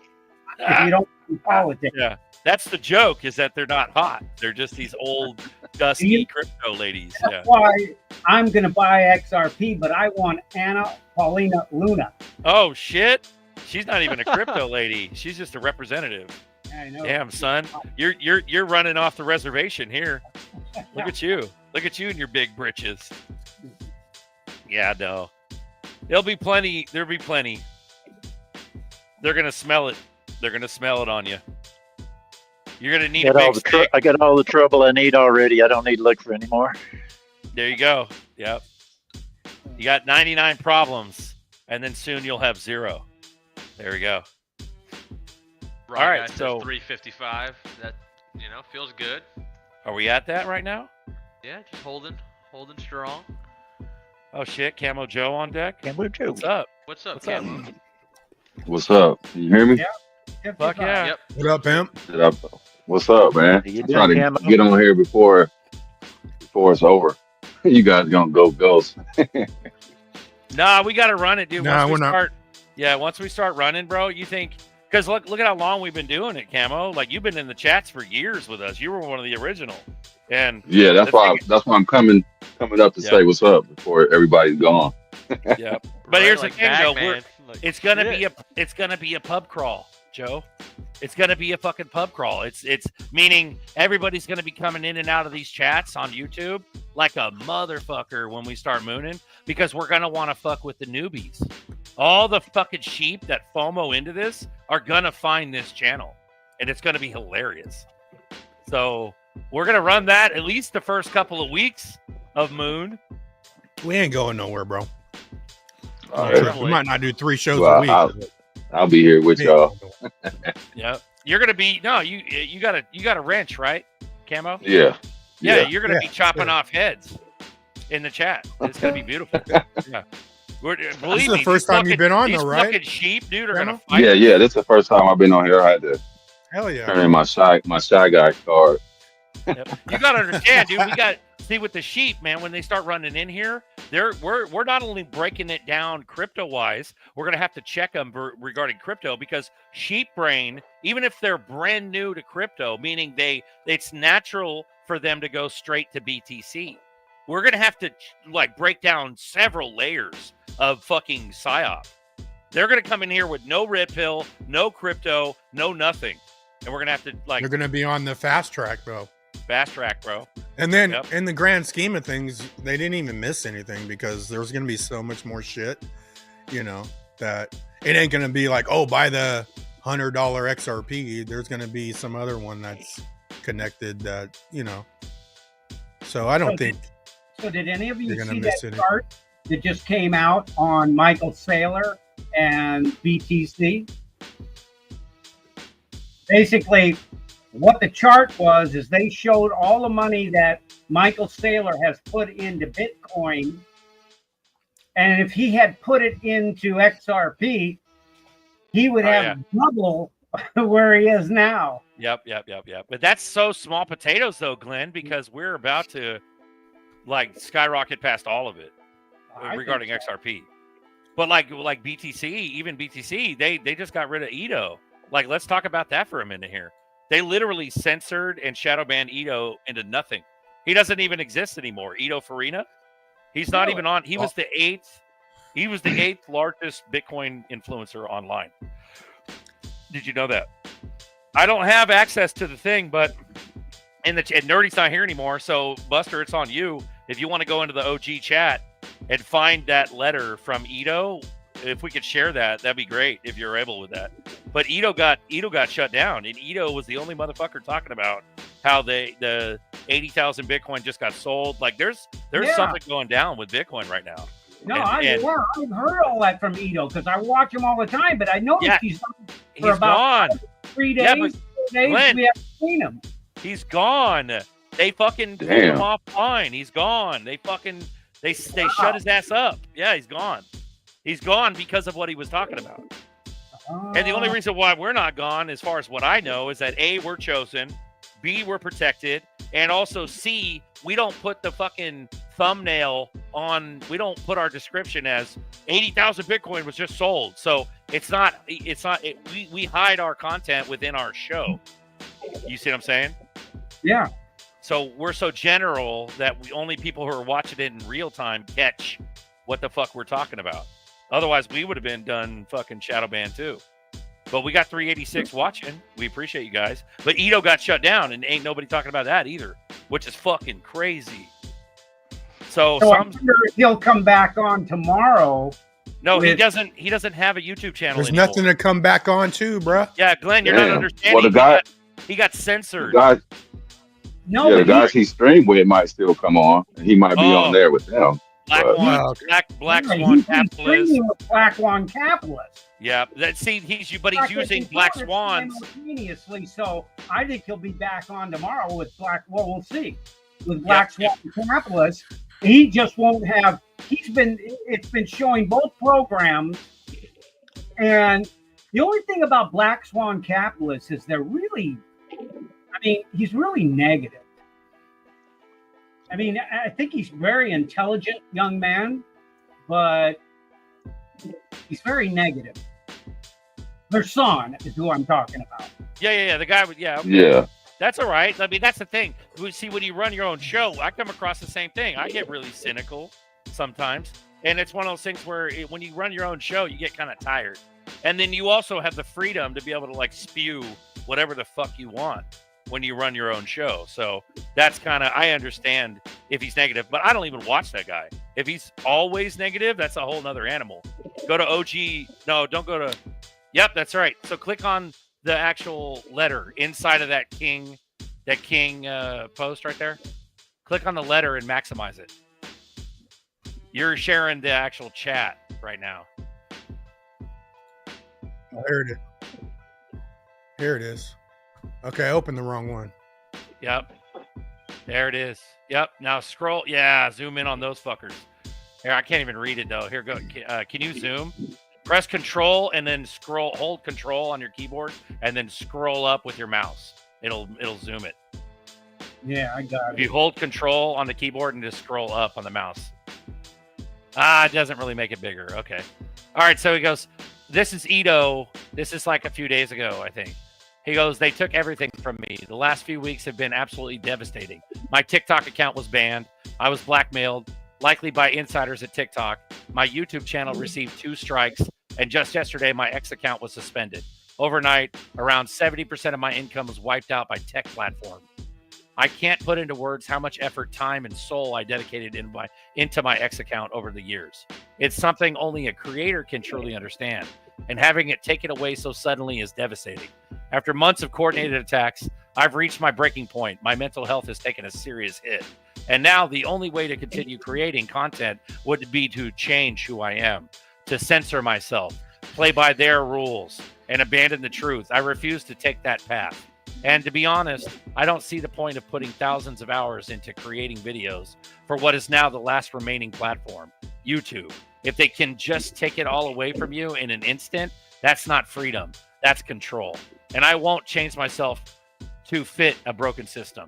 Our investigation into 80,000 dormant BTC was clearly the breaking point. Just last week on X, I was ranked the 8th most influential account in BTC. So on Twitter, he was the 8th most. Generating more engagement than even Michael Saylor on X. That's fucking bonkers. That kind of visibility comes with a cost. Go ahead and turn the page if you could. Hit that arrow on the right. Here's the next. I tried appealing the X suspension. They responded saying my original case has been closed and archived. They advised me to submit a new request, but when I do, I get a message saying my case is still in queue. It's a loop, and apparently the only way to break it is by hiring an international tech lawyer to file an injunction. Think about how insane that is. I will not align with the mainstream narrative just to stay online. Meanwhile, hundreds, if not thousands of fake accounts pretending to be me are still active and scamming people, completely untouched. And all of this is happening just as XRP is breaking new all-time highs. One of the most critical moments for the work I've been building for years. So I want to let you know that I'm stepping away. I've chosen a different path moving forward. I won't be creating content or videos anymore. If you've been with me on this journey, I want to thank you from the bottom of my heart. I love you all, Ito. That's fucking scary. You know what I mean? But that's what happened to my channel. So if you guys...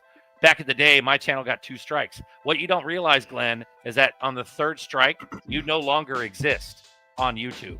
So he stopped at 2 strikes to preserve his YouTube existence and keep his content. Yeah, or right. at least download it, and then he can kick back on, and then they'll give him the final boot. Damn, all the boys are joining now. Fuck yeah, boys, let's go. Damn sure un-American is what it is. We got Remy, Apex, and Masta. Yep, that's crazy as fuck. And that's what just happened because he talked truth about the fucking wallets moving. It's crazy. God forbid. Yep. That's super sad. That's sad. Jeez. Yeah. Hey, but check this out. It's like a critical time for Ito. It's a critical time for this whole scheme. So it's coming in hot for them too. So it means something that Ito got checked out because they needed him to get checked out because we're coming to a head, bro. Yep. There's something they didn't want out.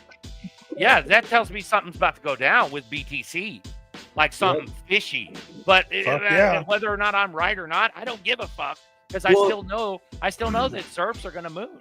That's all we need is ZERPs to moon. Bitcoin and Tether are the snake eating its tail, man. It's just going to go in a circle. Oros. Yeah, you're right, man. It's coming up. It's going to happen. Was that Baggy? What's up, Baggy? Shout out to Bagman. Bagman dropped the link. Hit the link, pussies. What is it? That's what he said.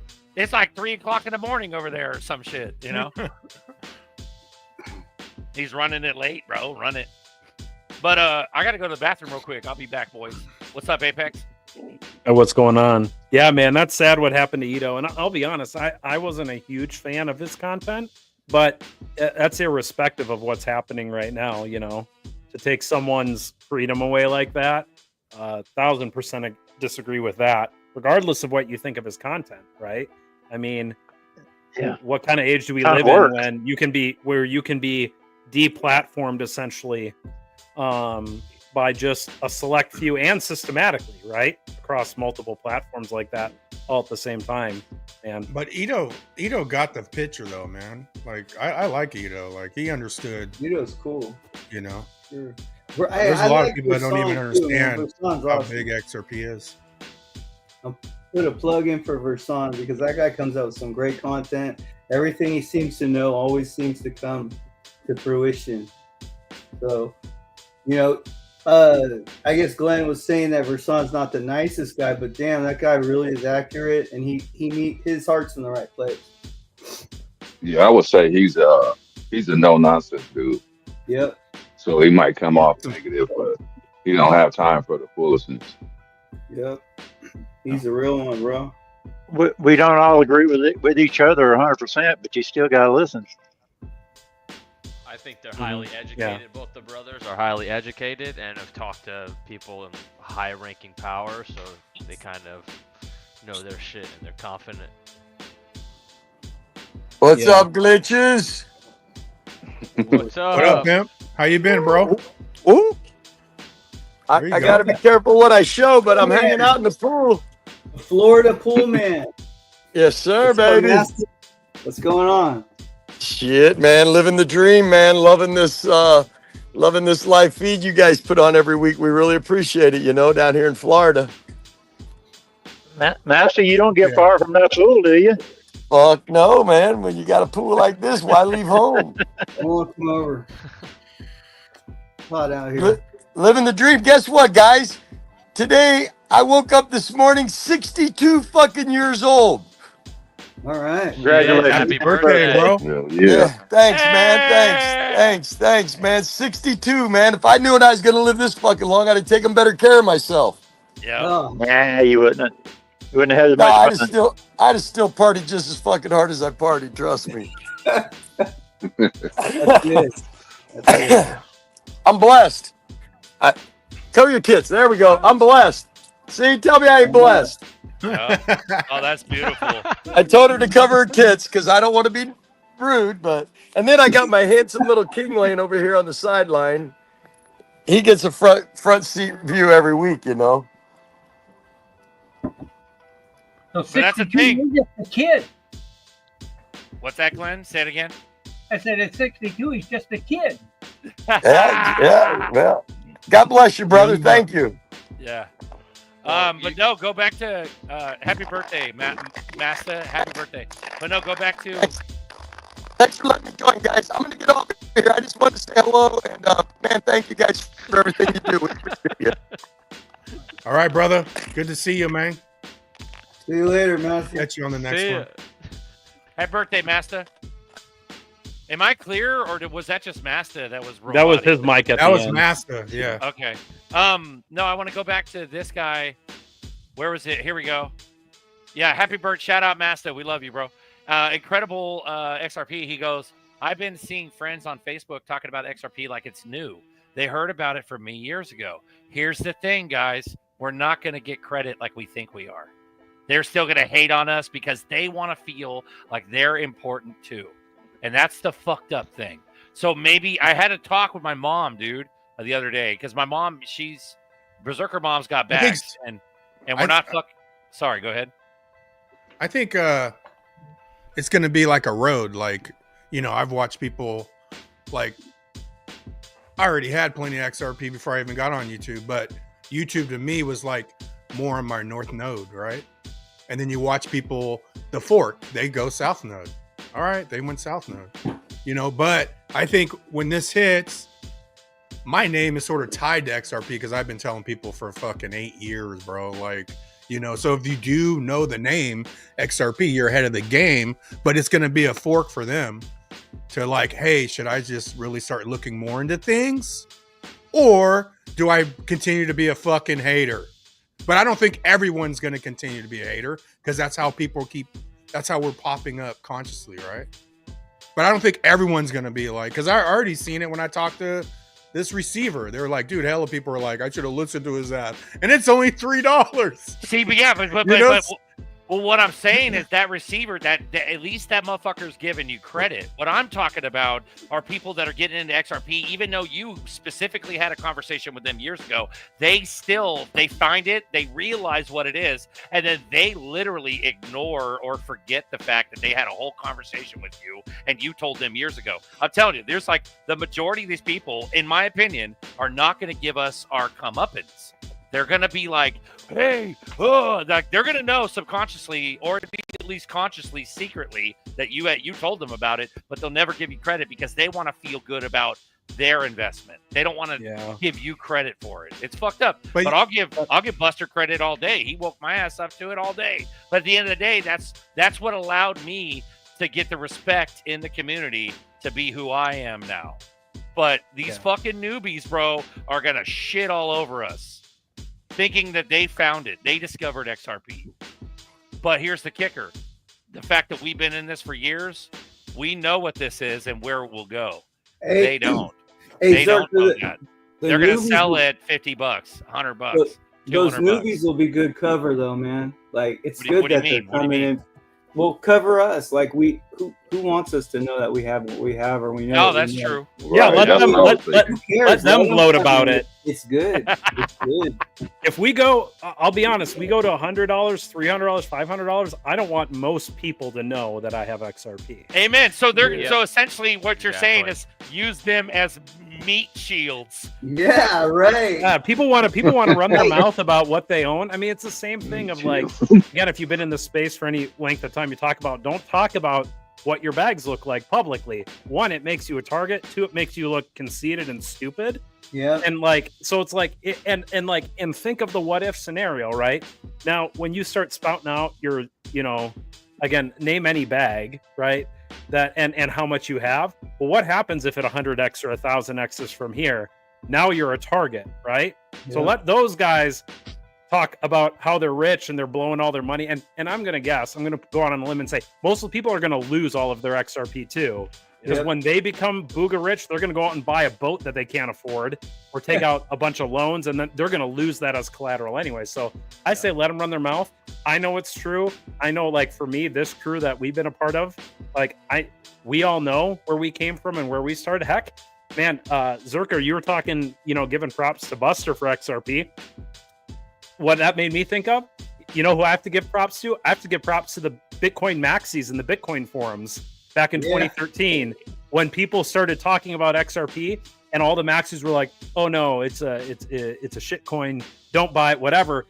Those were the guys. I'm like, "Well, wait a minute. You're going to tell me not to look at something and what I should think? That makes me want to look at it." So, shout out to the Bitcoin maxis and the Bitcoin forums in 2013. You've made me the haters, but you've changed the trajectory of my future. There's always one motherfucker that was paramount to you finding out, and it's totally Buster for me. He warned me twice. I should have woke up to it the first time he warned me. You know what I mean? But that's what I'm saying. There's nothing wrong with giving credit as long as your ego isn't out of control. There's nothing wrong with giving credit where credit is due. But at the end of the day, like, these fucking newbies that are coming in here, that are about to come in here, it's gonna be bonkers, guys. They're gonna fucking fight us every step of the way. But that's how it's gonna turn off of XRP. That's into also how it's gonna turn. Okay. Hey, if you guys ever wanted to kind of go off into the sunset, your exit liquidity, and get out that way. Like, I've had enough of this shit. We put in our time. Let's go. Let's go to the island. Let's start having meetups. Yeah, well, I think that'll happen simultaneously until ultimately Buster, and I decide to shut it down or do something different. But that's I don't want you guys to, but there's always rumors. No, I'm just kidding. I'm sure it's Well, it's one of those things where this is near and dear to all of our hearts, this show. But if you look at it statistically, we're very small in the XRP army because we don't have the 50,000 subs, the 100,000 subs. Our connection, and this is where credit goes to Baggy, is that Bagman gave us our boost up. And I'll give credit all day to Bags because he deserves it. Because what you don't know Right. about Bag is that he helps everybody he comes in Bagman. contact with. Yep. You know what I mean? For And sure. so, That's but we how I wouldn't find be you where guys. we're at without Baggy. You know what I mean? And that's our Yep. thing. So, but Yeah, I wouldn't be here. This is like the Bro. Knights Round Table, bro. It's on a different level. It's not the Pikes, the Pawns, or whoever the meat shields you were talking about, Zerk. meat shields. The meat shields. This is where the Knights are. That's why there's less of us. Like Yep. Lower, Silver Days, XRP Bull, Yep. even Rotisserie Bear, Crypto G. And it's, Yep. you know, like you said, Bags is the one that kind of put this whole thing. I mean, you and Uncle Buster too, and Nerdy. Well, this is how I look at it. It's kind of cool. Is I look at it as like Baggy is one of the and Lady top, E. yeah, Lady E, but Baggy's one of the top brass. He's like Oh, for sure. Jungle Inc., Crypto Airy, like he's in the top Yep. brass, and we're the capos. We're the ones below him, but we're He's still a in the triple OG. triple OG. We're the double. Godfather. He's the Godfather. Well, Remember when he's in the pros, and we're AAA. That's what we Remember, are. like AAA. 3 years ago, they had that thing on the biggest influencers in crypto, and 5 of them, and like Baggy was like 1 or 2 or 3. I'm not sure. Yeah, But you're it talking was- about Steadis. Steadis It was used like to a do, while ago, and then it was like Yeah. one of the top 3 in the whole XRP community. Well, Crypto That's what's Crow, back in the day, Steadis would make a map with all the influencers in the army, and he still does. But one of the original ones was like Crypto Airy, and then Bags came a little later. You know? Yeah. So, but he's still top brass as far as I'm concerned. But we're Shout part out- of that niche. Sorry, go ahead. Shout out to the best plumber in the business, XRP Plumbing, $20 super cash app. And I saw your thing earlier, bro. I don't know what you're talking about the Papa thing. So What are you talking about? Plumbing? Plumbing said, hey, if he sends me money on Cash App for Pops, can you take care of that for me? Oh yeah. He'll send you Cash App, and then you send Papa Zerps with the Cash App. Okay. That way, it's easier for plumbing. So Appreciate it, Plumbing. hey, Spark Point, get your head out of your ass. That's why you don't have a wrench, bro. You will be a mark, dude. No, dude, there's gonna be a lot of rich people. Dude, as far as I'm concerned, here in SAC, yeah, I used to say back in the day, if you don't know who they are, then they're not XRP Army.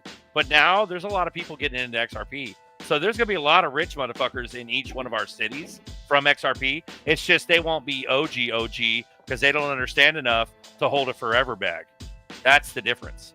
They just like Apex said, they'll buy the boats, they'll get the loans, they'll buy the houses, and then in fucking 10 years they'll lose it. They'll wish they held their bags. But And what more I'm saying likely- is, I think we're going to be hidden in plain sight. I think it's not going to be that bad because you're saying they're going to run cover. All the meat bags will come in here, and this show is cool because somebody who's new who comes on here and they click the link to join the show, they're not going to know who the fuck's who. They don't know that Buster's been here for damn near a decade. They don't know that you've been here for over a decade. Like like Apex has been here for 12 years now. But at the end of the day, they're not going to know who any of us are, bro. And we could just take turns ghosting, I guess. I don't know. I don't know how it's going to end up, but we're going to be.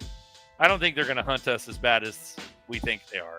You know what I mean? And more than likely, you're going to be in a different locality anyway, and maybe a semi-ghost at least. Yeah, well, you could also change that at the snap of a finger. You don't have to live at one address because you're locked in like a debt slave. No, you could have fucking 10 houses. You can have 10 houses and fucking sell them whenever the fuck you want because you don't live anywhere. You live everywhere. That's the difference. You know what I mean? But it all depends on what you want to do. You become a legend like Batman, you know? I don't have a name. I don't know who you're talking about. Get away from me, NPC. You know what I mean? That's if you're out in the public. What's up, boys? No bull. What's up? What's up? Not shit. I just wanted to drop in here real fast, man. Talk some TA with you guys, man. I know that XRP. Run it. I know I know the XRP chart. It's sitting pretty high on the RSI, looking pretty overbought right now on the monthly, with the complete macro view.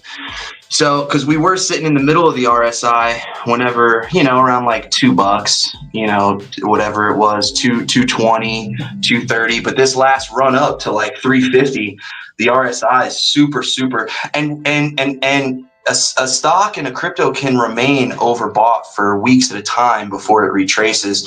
Sometimes I think months at a time, a couple months at a time, but eventually it's got to retrace to the middle. I mean, over time you can it's called like time decay, where over time it'll consolidate sideways for a while, and then the RSI will start getting in towards the middle.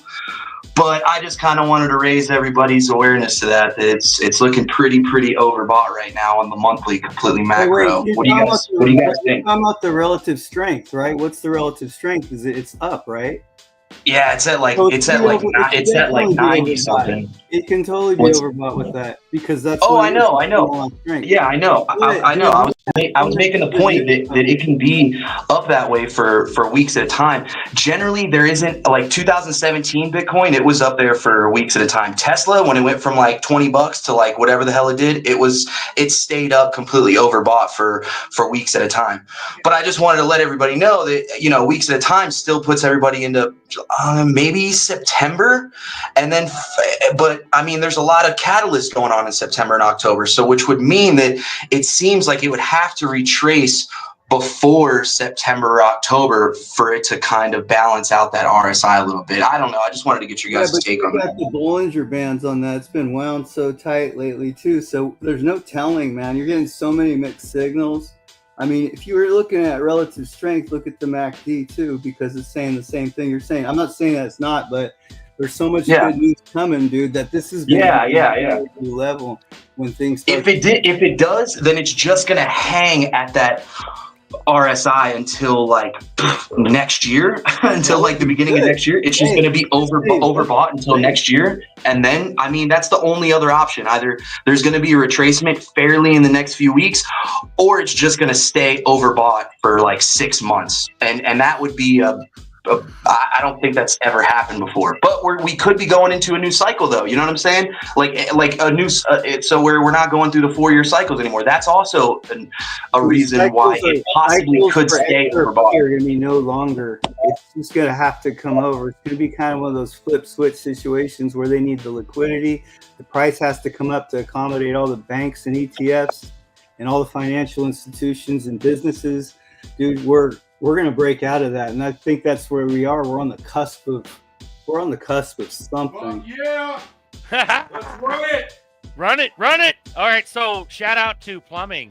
Plumbing just threw down for Papa $200. Shout out to you, Plumbing. We love you. Papa, you got a 200. Yep, you got a 200 runner coming at you, bro. So shout out. Thank you, Plumbing. Appreciate it. Appreciate it, brother. I want to shout out one of the OGs, just like Super Apex. Super OG, legendary. you don't have no idea. I don't know who's older. I think Apex might be a slightly older than legendary, but you and legendary are like runners, bro. But he's prettier. Apex might be prettier, man. He's Apex a little prettier. looks pretty clean.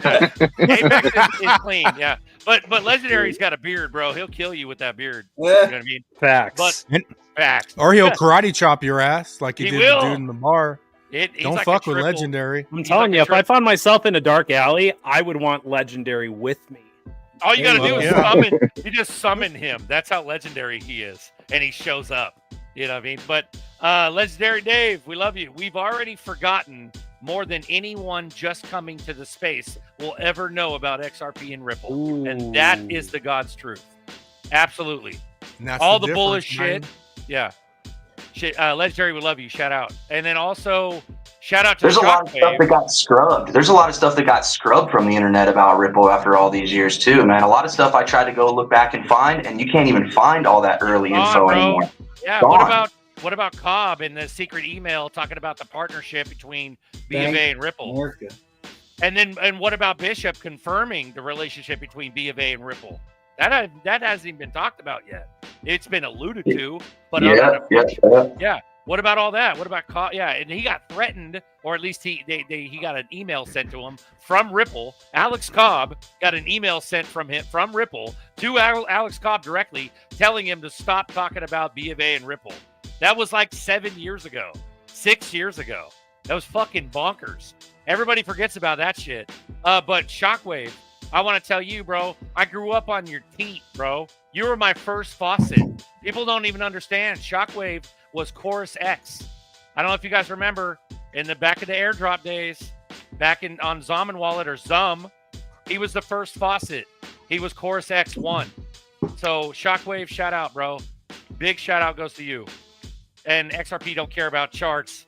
OP, fuck your chart. No, right on, man. That was nice. Though. Hey, Zerker, Uncle Buster, everyone else, Apex. It's good talking to you again. I gotta go pick up my daughter. Peace, bro. All right, Remy, brother. we love you, bro. See you, We'll Remy. see you later. See you, Remy. All right, Remy. See y'all. All right, brother. See you, Cam. Yep. But no, it's a different, winter dreams. It's a different pattern when the bull run happens. Like it's a whole nother world. And what I'm noticing more now on Twitter is that, and I'll give myself fucking credit because I've been talking about it for years and I got thousands of hours of proof talking about it, is that when we go into this, cycles disappear. Bull runs disappear. This is a whole nother fucking animal. And everybody and their mom. Different books. It's a whole nother Drop book. Papa's address on the screen for me. Roger. Yeah. Copy, Roger. Papa's address. Boom. There you go, guys. That's a donation XRP address for Papa directly, guys. He lost his bags a couple weeks ago, and it's a sad fucking story. And so to keep him up, keep him on game, let his bloodline flourish, we're taking donations for Papa. So shout out. I'm gonna leave it up for a couple more seconds. All right, and that's a Zum. That's the to the Zum wallet too, right? Better probably make that clear. That's to Zum. Yeah, that's the Zum or Zaman nowadays. They want to call it. Zaman, yeah, Zaman. Yeah, but no disrespect, OP. You're fucking fire, bro. You're one of the sharpest motherfuckers, and you know that, and that's why you're on this show. It's because you're not afraid to talk about what you have conviction, and you're he's absolutely right, man. He's absolutely right. In a bull run, it's a completely different ball game. I mean, you can have it completely be overbought for a while, and then it just moons. I mean, that's not unheard of for something to be overbought at the top of the RSI and it to just keep on going. So I just wanted to point that out and get everybody's opinion. Yeah, but no doubt, man, no doubt. Beautiful. Apex, how you been? Everything okay? Yeah, man, just busy, but enjoying this last week. I did my first live stream in a while. So just covering the stablecoin act that passed. Huge. Excited for where we are. Excited to be. What's the consensus? Did we breach all-time high? Did we not? It seems like that's the debate. I've heard people say some charts were at highs 385. I think CoinMarketCap says the previous all-time high was 336. I don't know, man. All I know is it feels good to be here and be in the spot. Well, Schwartz said 280 or something like that. He said it was really low, or like 340, something like that. Yeah. Well, but I remember seeing in real time 370, 371.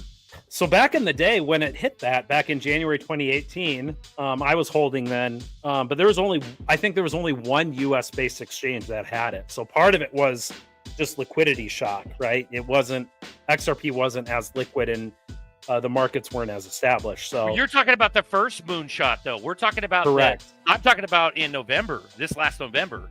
I remember seeing. Like all time. Yeah, all time high. It tapped 370 at least from what I remember. Okay. But then Schwartz fucking turns around and says it only hit 280 or 340. Yeah. Dude, it's so confusing. It's almost like these bills. Nobody knows what passed and what didn't, and So that's what I did. So my live stream it's the Nelson Mandela effect. Sorry, go ahead. So that's what I wanted to do, and that's what my stream was about. Was I actually deep dove the Stablecoin Act and what it potentially means for stablecoins now? A lot of ecosystems that rely on those. So, like for instance, I don't know if you've read the bill or looked through it. Most people don't. But there are maybe significant implications for things, and we've covered on this channel before, for Tether. Right? Under the current stablecoin bill that passed, Tether is not compliant, right? Now, again, the way I read it, there's actually like a 3-year grace period. And what I was trying to figure out is, so the president signed it on Thursday morning, right? What I'm trying to figure out is, I know it's the law, but is there any sort of like waiting period, or is it just into law right now? Like, is it effectively all of it is down, set, go? That's No, what as soon as he signs the signature, as soon as that signature goes down on that paper, it's law. They don't have to file it. There's no filing period. But it's Yeah. incomplete. It's incomplete because Right. we're waiting on fucking clarity and anti-CBDC, and like we still got more shit to go. It's like Voltron missing an arm. It doesn't make sense right now. Like, you know what I mean? Yeah, I got you. Like just because you have the stable coin bill, it doesn't necessarily mean you still have to fall back on the market clarity. Because what are you going to do with the stable coin? You know what I mean? How is it going to function? So that makes sense. Bro, Apex, that's crazy how you bring that up. Also, I wanted to shout you out because last week I was wrong about RLUSD not having clawbacks. And you confirmed that it fucking has clawbacks, which is hella ominous. Because once we start going mainstream, the motherfucking government could claw back your fucking RLUSD stablecoin. Yep. Holy and honestly, it has to. Yeah, not XRP. XRP cannot be clawed back, which is the gas token on the XRPL that RLUSD relies on, right? So that's kind of where people get confused, and I think that's where people say, well, yeah, they can claw back your XRP. No. XRP can never be clawed back. RLUSD is, because on the XRPL, when the token is issued, that is when that feature has to be enabled. So it can't be once an asset is issued or a stablecoin is issued on the XRP ledger, unless it is enabled at issuance, it can never be enabled later. And so because XRP didn't have that, XRP can never be clawback can never be enabled on XRP. It can never be clawed back. But RLUSD did have that feature enabled. Yeah, but what about the missing Genesis block? What about the missing Genesis block for XRP? Like, there was a missing Genesis block. You guys know anything about that? I mean, what happened to that? Apex might know. Who knows? This might be the ETH gate of Ripple. This is the ETH gate of Ripple. I'd have to go back and look at it. I looked at it once years ago because that was another thing that Bitcoin Maxis told me, was that Ripple could just roll back the ledger because they already did.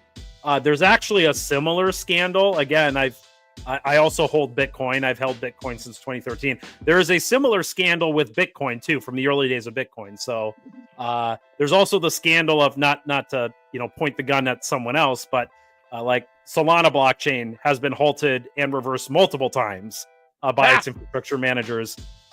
So all that to say is I don't know enough about it in recent memory to talk about it, but to me, I think David Schwartz has addressed it. I think even if Jed McCaleb hasn't deleted his posts, he's also addressed it, like from Twitter threads, quorum posts a long time ago. You probably can find it. What do they say about it? Just out of curiosity, what do they say about it? Do you remember? Basically, that it's not there was a technical reason it happened. There was no funny business. It doesn't affect the ledger moving forward. I mean, I'm very oversimplifying it, but as someone that I don't work in blockchain, but I work in the cloud. I work in software and infrastructure management. There wasn't anything and I'm also an XRP holder. There wasn't anything that caused me anything. I think to be honest with you, I think all of this stuff can all be clawed back and tracked and traced and all that stuff. I mean, Tim Scott was just on the bench the other day addressing the committee, and he was talking about how, companies are assisting law enforcement and they can actually track and trace it better than the normal traditional finance. So at the end of the day, it's like one of those things is that going to scare you out of the industry or not? You know what I mean? I guess that's the real question. Yeah, I think that none of these systems are perfect. So, let's just be clear. None of these systems are perfect. However, DLT is far more, it's a lot better than the existing financial infrastructure we have now, right?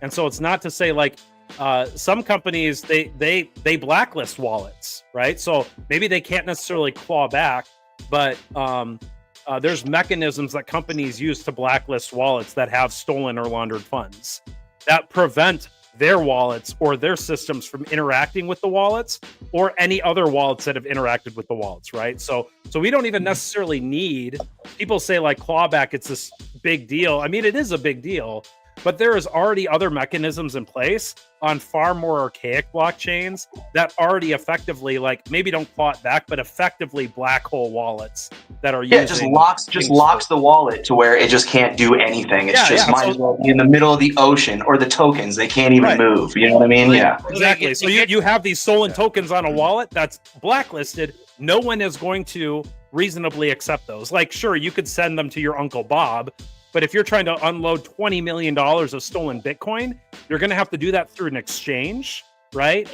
Or any mixing service. Like, all of those use blacklisted wallet like as a feature of their software, and they're already going to say, nope, you can't use that wallet because it's blacklisted. So, this whole thing about clawback, it's kind of a, I don't know, it's kind of a red herring to me, because effectively chains are already finding a way around this who don't have quote unquote clawback feature.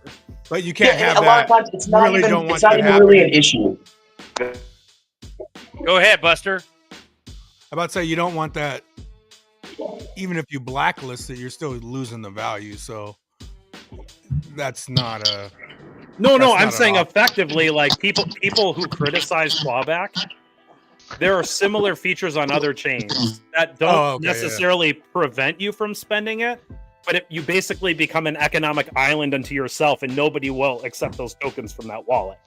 So effectively, at that point, like you've got coins that you can't use anyway in a major Or you can't even move them, or just through the smart exactly. contract, you literally cannot even move them to somebody else. Yeah, and that's the thing, is that it's not really the end all be all. It's just not like gold, like everybody. It's not like gold in your sock drawer or something like that, like everybody's making out to seem. It still is tapped into the system, you know, regardless. But either way, man, that's the world that it is, man. Yeah. Right, but the whole point is that RLUSD can claw back, and it is apparent, it is transparent that it will and can claw back. Whether or not you want to go into tinfoil hat world where everything's kind of backdoor, sure, but we're not living in that fear. I'm confident that they would have stole all our bags already, bro. Rather than go through all the rigmarole to try to get our bags back through a ramp up. Like, you know what I mean? Yep. So they want people into this because they want the general pop to be controlled by this. But that's the financial system, man. That's just the financial system. You know what I'm saying? Like, if you're doing some funny, fluky shit and you're doing shit illegal, then obviously, if the stable coins, if the government says, hey, look, all the stable coins got to be backed by Treasury, and you know what, we're not going to allow any funny shit to go on. That's the only way we're going to let you to off ramp any crypto into the traditional finance banking system. Then every stable coin issuer has to back it by Treasuries. Then you know what? All these guys got to play by their rules. Otherwise, hey, guess what, guys? No more crypto. You're not cashing out into your banks. You guys can only use crypto and trade it for, you know, a papaya or something like that. You know what I'm saying? You're not cashing it out into actual fiat if you don't play by the bank's rules from here on out. Because we already know that regulations happen. You know what I'm saying? They made the exchanges start doing KYC. You started with the on and off ramps. You regulated the on and off ramps. And then next thing you know, you regulated at any sort of on and off ramp point, which would be stable coins. I mean, that's one further step in. And then regulation happens at wallets. Then it becomes, all right, now you can't even open a wallet unless you do some sort of KYC. And then it starts to creep into monetary sovereignty. So that's kind of the level. You start with the exchanges, then you start with the stable coins, and then you go into the wallet. So that's just something to be on the lookout. Yeah, but you're being ultra fucking general, OP. We're talking about secret fine print in stablecoins. Okay, let's say stablecoins are adopted across all banks in the U.S., all credit unions, and they have choices. They have USDC. They have, if Tether gets his act together, they might have Tether, and they have RLUSD. What they don't realize, meaning the fucking public don't realize, is that it could be fucking literally taken out of your shit via clawback. Like, that's different than regulating. That's like, take your shit like social credit system. Take your shit. Yeah, if you fucking jaywalk and they don't like it, or you get a traffic fine, they can literally take it out of your bank without asking That's the you. same. That's take it out of your wallet without asking you, because it's clawbackable even in private wallets.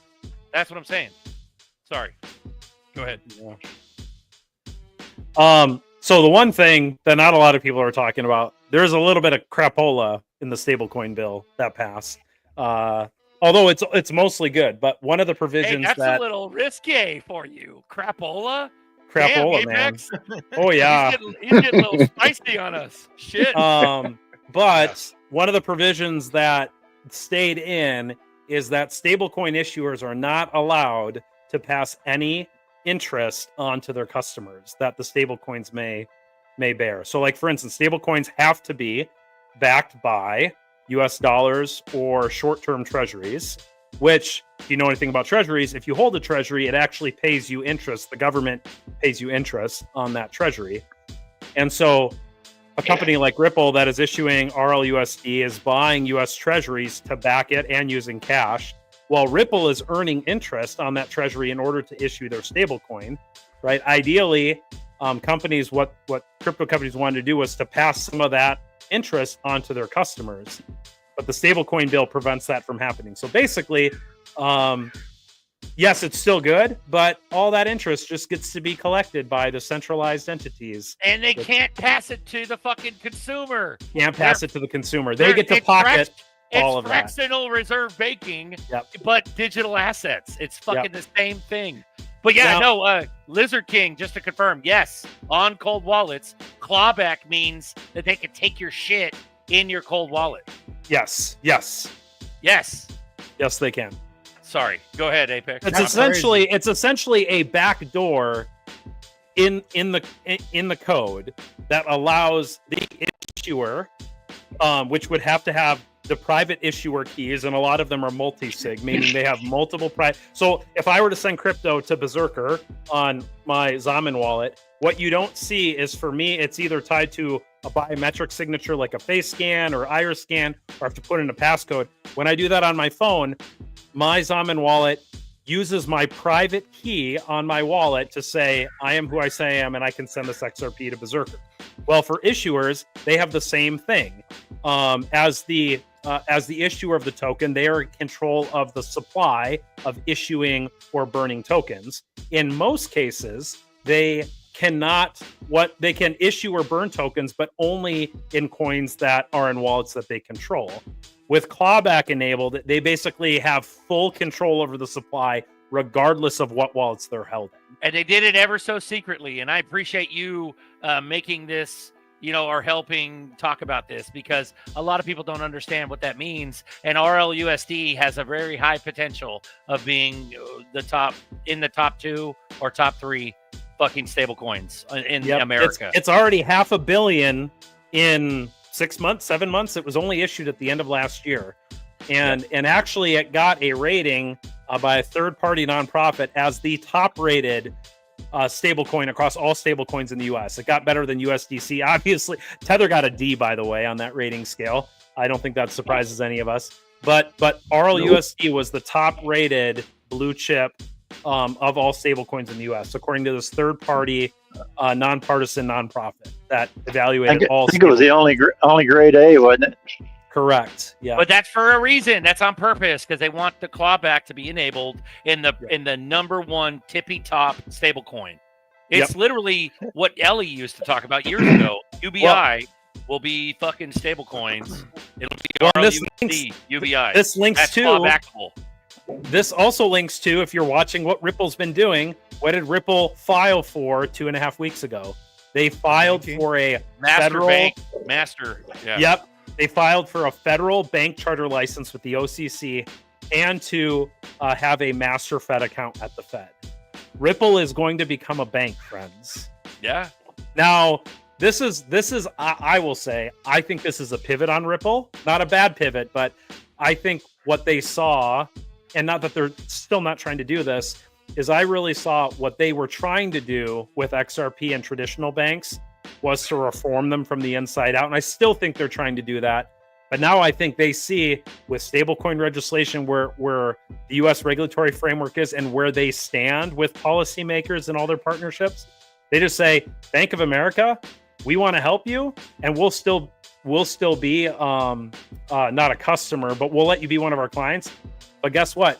We're also going to be our own bank too. And if that doesn't get those banks to wake up, Oh, also similarly, sorry, I'm going on this rabbit trail. Run it, bro. Run it. Yeah. Major banks like JP Morgan just announced that they are going to start charging fintechs. Like, I don't know if you use any third-party banking apps where you try to check out and it says, "Oh, log on with your bank using Plaid," or using like a third party that connects Stripe, your or Plaid. Yeah. All the bank or JP Morgan said they're now going to start charging these fintechs, Plaid and Stripe, to access their customers' data. Why? They got to find a new fee base. They got to find a new fee base, and they know that these fintechs like Ripple, they're eating their lunch right now, and it's going to happen. And so when Ripple becomes a bank, I expect they will get that. You know, I don't know if it's going to be 4 months or a year, however long it takes, and they get a Fed master account where they have a direct access to the Fed. In the words of Berserker, ooh-ee. That's ooh-ee. Yeah. That's like. Didn't I understand them that they're not trying to be a traditional bank, though? You know, where you walk in, do this, but it's all just going to be more or less probably a custodial bank. Yeah. What's that, Buster? Who else would you want a custodial with than Ripple? I was going to say that's like the last go for banks before they adopt, though. That's a short-term scenario. Yeah. You know, even if how long could that last for them charging fees to third parties before they got? Well, they're on a sinking ship, and this is what I've said for years. Is Ripple makes the banks more profitable, but then you have a thing called they're kind of locked in, right? So again, I work in tech. We have this thing called vendor lock, which is like if we use we use a lot of Amazon for our cloud provider, right? We also use Google. We use multiple. And the reason why we don't always use one is because if you only use one, and that's where all your software is, all your infrastructure is, you're on these contracts with this cloud provider. And what happens when your contract comes up and they want to double your price? And now your cost of business just doubled, right? And all of your crap is on their computers and running on their systems, right? So that's why we have multiple providers. It's more complex, but then you can kind of bid against them. So go back to the bank analogy, right? If these banks need to survive and use Ripple's tech, they know they are behooven to Ripple. And so now with Ripple becoming a bank where they're just going to be able to provide the services themselves, they're scrambling. I believe they're scrambling. They've been scrambling for years because we all know the banks are broke anyway, right? We already know for every dollar we put them in deposits, they're lending it out 20 times to other people, right? There's one time I went to make not what I would consider a large withdrawal, but it was a couple $1,000s from my local bank. And I had it in my account and they said, "Oh, we don't have that. You got to come back tomorrow." And I'm like, "What?" Like, it was like a $2,000 withdrawal. Yeah, they said, "Yeah, we don't have that much cash. We can't just withdraw that. If you come back tomorrow, though, we'll have it." And that's when I knew. I'm like, "Bro, yeah, they'll put an order. They put an order, and that's like not a lot of money." Yeah, no, 100%. And so, well, this was part of my awakening of like, holy crap, what Ripple is doing and what Ripple has stumbled upon is a real need. But now they're about to eat all their lunches, and the banks are freaking out because how else are the banks making money? If we're not putting money in our bank account for them to lend out at an interest rate, if we're not doing that and they're not being able to charge $15 for a wire or like, you know, how are they making money? They're not making money. They're broke. So they're having to do this because they're broke, right? But that's why I think Ripple, this is the pivot I see. Ripple already has all these money transmission licenses, I think in most all US states. They're registered with all these monetary authorities around the world. They already have built for the last 13 years the infrastructure to be the bank to the banks. And they've got the collateral and the reserve and the XRP for the oil that makes that engine go. Right? So, yeah. But isn't there like a saving? Isn't there still like, oh, go ahead. Back to go ahead. You stay on this point because I'm gonna sort of go back to the clawback. Go ahead. Owen. Isn't there still like a saving grace though for the banks if the stablecoin regulation comes in and every single bank has a stablecoin, like you know, Chase has a stablecoin, all of them, they all have, you know, even credit unions have their own stablecoin. Doesn't that make all of these networks try to fight to be able to get all of these get their stablecoin across different networks? So it's not like it's not like Chase is only going to be doing the XRP network. They're going to have all these other chains like competing for it, and then they can turn around and say, okay, the banks can now charge their customers. Let's say XRP only charges 0.0001, whatever it is right now. The banks could say, actually, no, it's 0.001, and now they're making the difference by using through their stablecoin. So now they're able to come up with a revenue stream by kind of by charging a little bit more on the gas fee. You know what I'm saying? Across various networks using their own stablecoin. So that might be a saving grace for the banks, I think. It might be, but David Schwartz had a wall for what you just, or a phrase for what you just described. But in that world, you have 100 different walled gardens where their stablecoin, unless they're launching it on a decentralized ledger, which actually I don't know if they will yet, like at this stage of it, right? So you have a Bank of America stablecoin, right? They launched their own stablecoin. Well, let's use JP Morgan because they do have their own like internal treasury coin that's only native to their network, but it only works with JP Morgan banks, right? So it's basically a treasury management token, but it is not interoperable in and outside of the JP Morgan platform. So that would mean that every single time you wanted to send somebody, I'm just going to use Chase since I've already been using Chase a bunch of times. Let's say you wanted to send somebody a Chase stablecoin. That would mean that it doesn't matter because you can cash out USDT through an exchange and go directly into your bank. You can cash out USDC. You can cash out all these other different stable coins. So what would make it different if I send somebody a Chase coin, but they don't have Chase Bank? They can still cash it out on exchange into their own bank regardless. So I don't really think that's necessarily a siloed off garden because it's just another stable coin. You see what I'm saying? But it's just but you need a market taker for that stable coin. Or you have a market. The exchanges are going to cash it out in your bank just like they would USDC. The exchanges need to have 100 different bank coins on their exchanges, and the exchanges also need to make a cut. Stable coins, you're saying, but I think that cut for the bank on the bank end comes from the customer because they're going to charge a little bit more gas fee, and then the profit's going to come from the exchange because every single time you cash out of your bank, they're still going to charge that same customer. So regardless, you have the on and off ramps making money. You got the exchanges and the banks making money off their stable coin. The stable coin from the gas fee on the bank end, and then the fees from the same customer on the exchange end. So everybody's kind of still getting paid, and you could still have basically every bank stable coin. Every single bank having its own stablecoin. Every network's going to want to get that stablecoin on their network. XRP is going to want to be compatible with the Chase Bank coin. You know what I'm saying? Ethereum is going to want to be compatible with the Chase. All of these people are going to be like, look, we can have it on our network.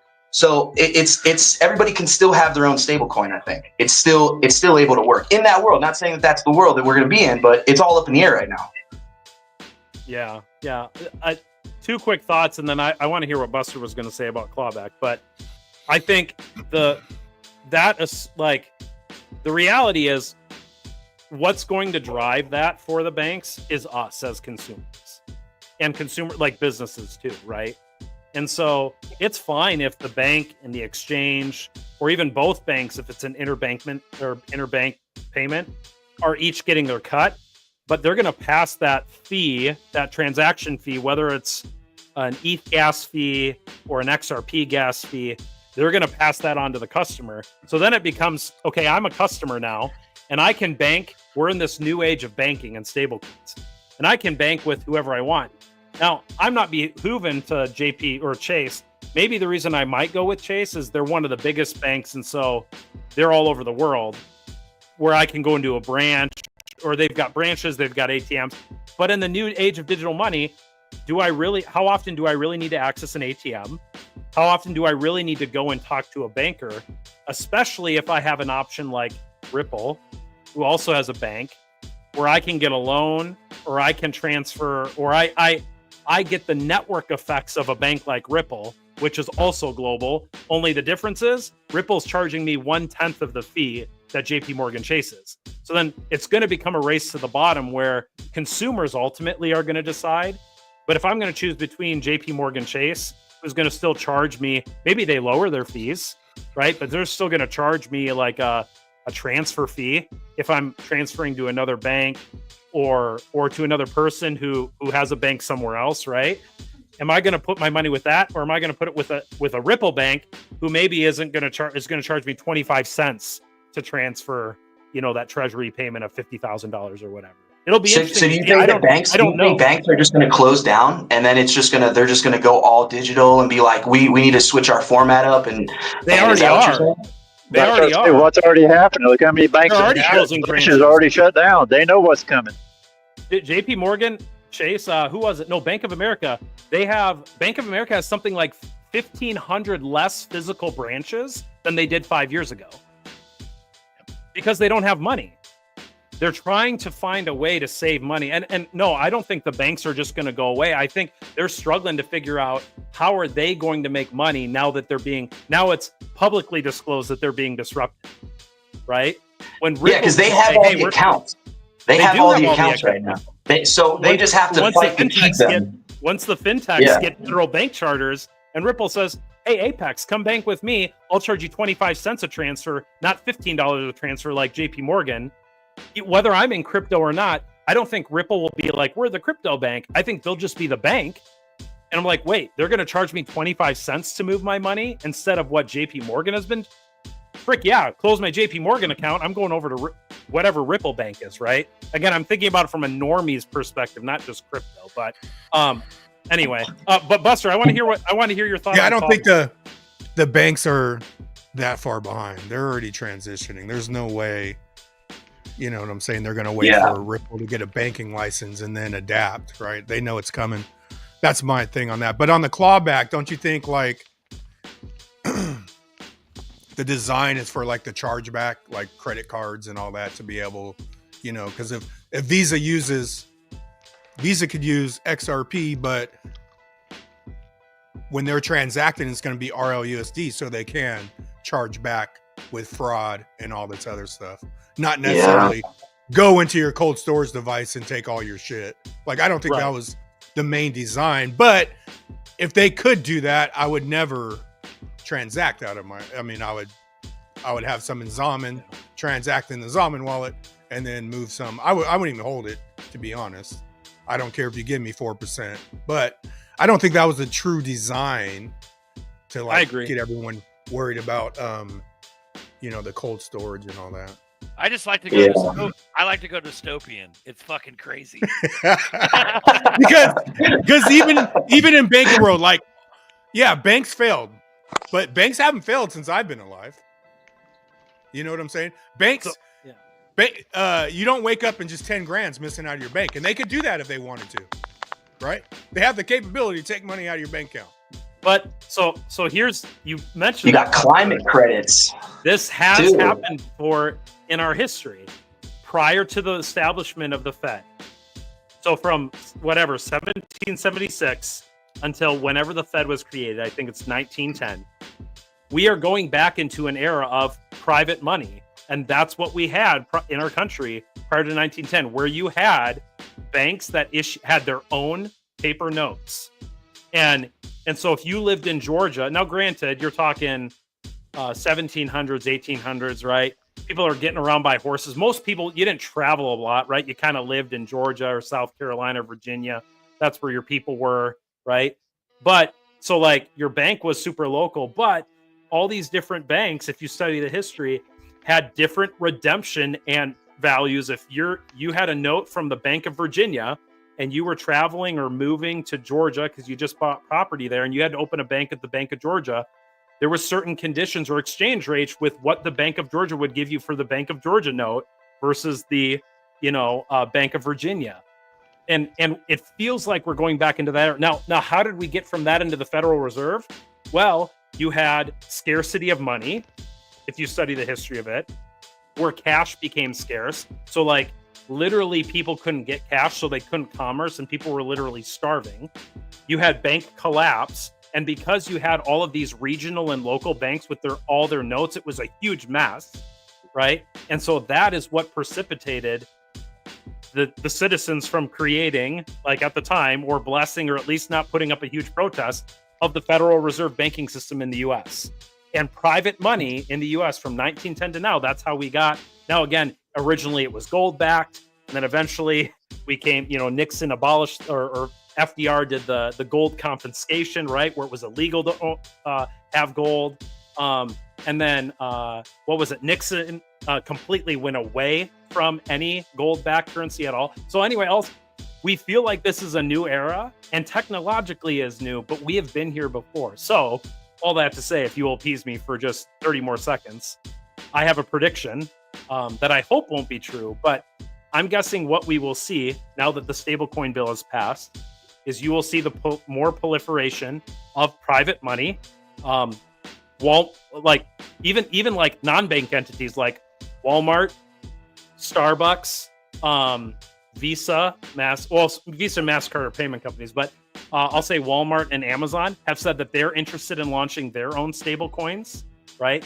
I think eventually you're going to have so many stable coins, eventually something is going to give and collapse, and it is going to force a bailout of sorts because it'll just get so out of hand. There will be enough upcry of people losing their money and stuff like that from scams that the government will have to step in, and the cycle will then repeat. That's my prediction for right now.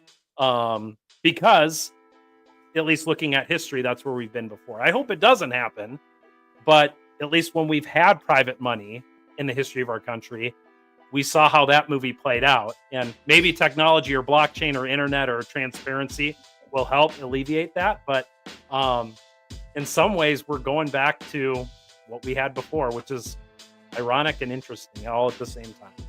Wouldn't there just be like a government list of all the legit, because now that it's regulated, they got to have inspections and all that other stuff. So won't there just be a list? Like, let's say Walmart wants to get a stable coin, then they'll be on the list. So obviously no exchanges if you're not on the government list of Western banking system stable coins that are legally accepted. I would think that I don't think that there could really be a crash. How do you see like the actual crash playing out though, if it's all on the blockchain and regulated?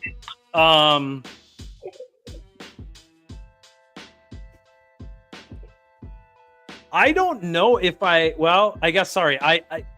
anyone can correct me if I'm wrong. I don't know if there's anything in the Stablecoin Act that requires it to be a decentralized ledger. What I mean by that is, in theory, you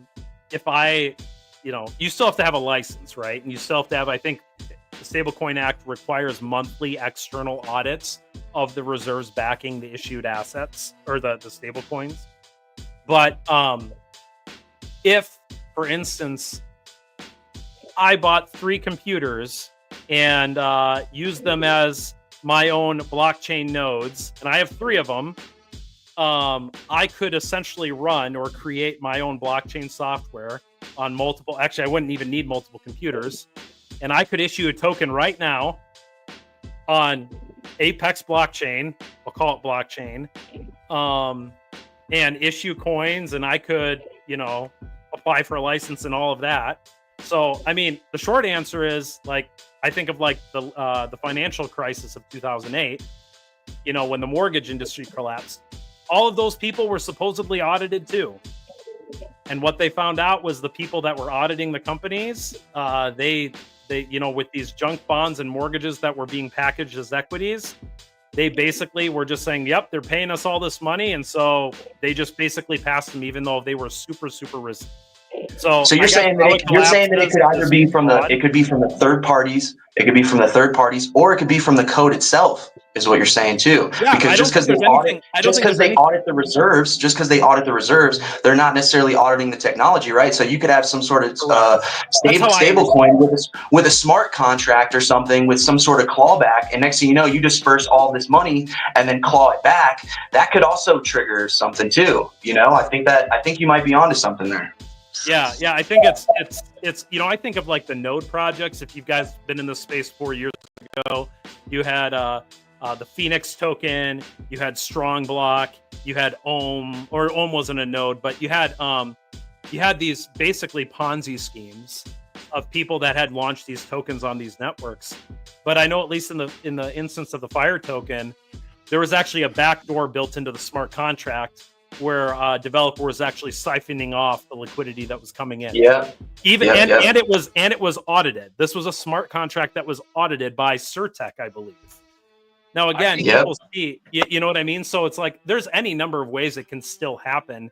And I don't think there's enough in the legislation, nor do I think our government's necessarily in a spot to have enough technical people right now to know like the proper decentralization of networks to know whether it's systemically important or not, or a consumer financial risk. But that's just my 2 cents. I think all this talk about multiple stablecoins, especially like private issued stablecoins regarding like Walmart, Amazon, I think those are going to be organically attritioned. So in other words, the market, it's almost like gift cards are now. Like you have your McDonald's app and you have points on that McDonald's app, and that's currency according to McDonald's. And so you could have like your Walmart fucking app and have 10,000 Walmart coins, which are technically stable coins. But at the end of the day, no one's going to give a fuck because Walmart still will receive and transact with USDC, RLUSD.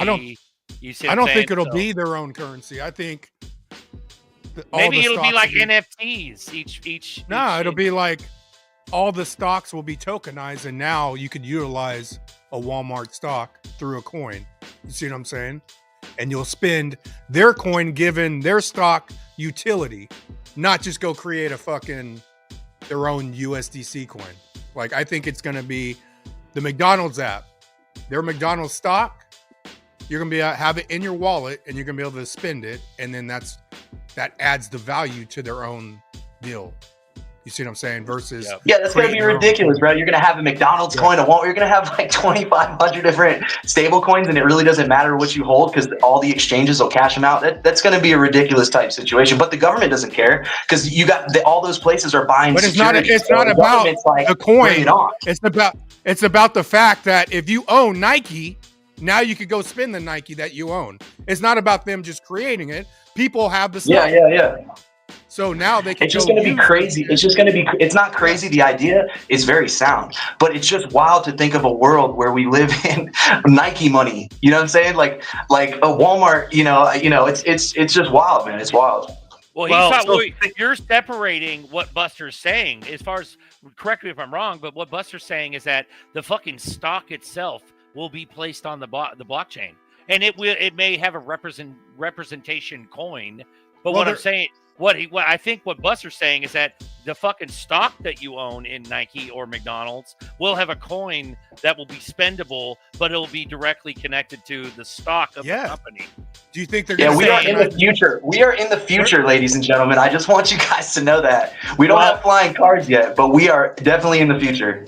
Well, think about this. I bet, like, to this point or on the same vein, so everyone's heard of Starbucks, right? Did you know Starbucks is a bank? It's a bank. I believe it. It's a bank because while they generate, I just looked up quick, $35 billion in revenue and things that they sell, they hold $1.8 or $1.9 billion of their customer funds on their Starbucks card. People load up their cash onto their Starbucks card.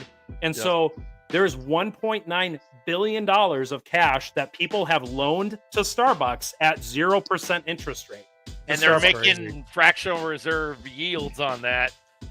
Because that's what I was thinking about all the apps. Like, I don't think they're just conveniently trying to get everyone on their app. There's something coming with the McDonald's app. And, let's say stocks are tokenized, and then I give you discounts for using for loading up fucking $50 of McDonald's stock on your card, and you get a discount, right? But I'm still growing my shit, at the same time. Because you're getting the full. It's gonna be for loaning out that. Yeah, they're gonna. Yeah, because they'll give you large fries. They'll give you large fries for $2 on the app. That's how bad they want you on the app, bro. I'm like, nah, I'll spend $4. I'm good. You know what I'm saying? Just give me some large fries. But yeah, it's. Bro, the clawback shit is real deal shit, though, the RLUSD, because this is where the illusion, I'm going to veer over to like XRP, and Apex touches on how it's gas, and it is gas, XRP is, and that's all the public will ever know. Even if they deep dive into it, they'll only ever know that XRP is a gas token for RLUSD transactions. But us XRP holders will not have clawback enabled, and the general population won't even be able to buy or transact or deal with XRP directly. They just won't. I think they're going to be priced out so bad to where it's only fractions of just like Bitcoin is now. You know what I mean? But it's kind of interesting because it's funny how people talk about these big heavy hitters are going to be like used by the public. No, public ain't using fucking Stellar. Public ain't using XRP. Public ain't using HBAR. Public ain't using Quant. Public ain't using IOTA. Public's not going to use Algorand. Public's not going to use, they're not going to use all that. They're going to use the McDonald's token and the fucking Walmart token and the fucking Chase token and RLUSD and USDC and some weird fucked up mutilation Frankenstein's monster of Tether. Tether's going to create some new retarded Frankenstein coin to be in regulation. But I think it's going to be organically cleaned. It's all going to be cleaned out organically. Like, people aren't going to be using Tether. They're going to be using RLUSD and USDC. That's what they're going to be using, I believe. On that note with Tether, really quick. So the CEO of Tether was at the signing of the stablecoin bill, which is funny because if you read the stablecoin bill, like everything in it, you have to be a registered U.S. entity. It has to be issued in the stablecoin.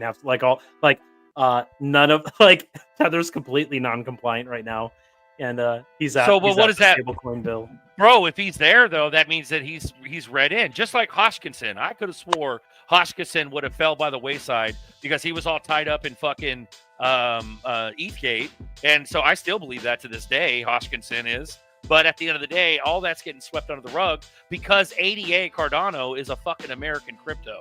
And no matter what, all American cryptos are going to skyrocket.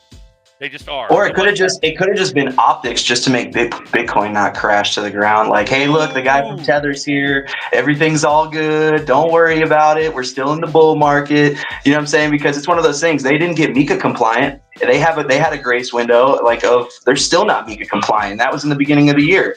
So I mean, if they wanted to get compliant, they would already have had a side company right now and starting to buy reserves and buy securities and buy cash to put into these to a whole new stablecoin. But they're not just getting compliant. That's just not. They can't just turn it into a compliant company. So you and Apex are on fucking target, you motherfuckers.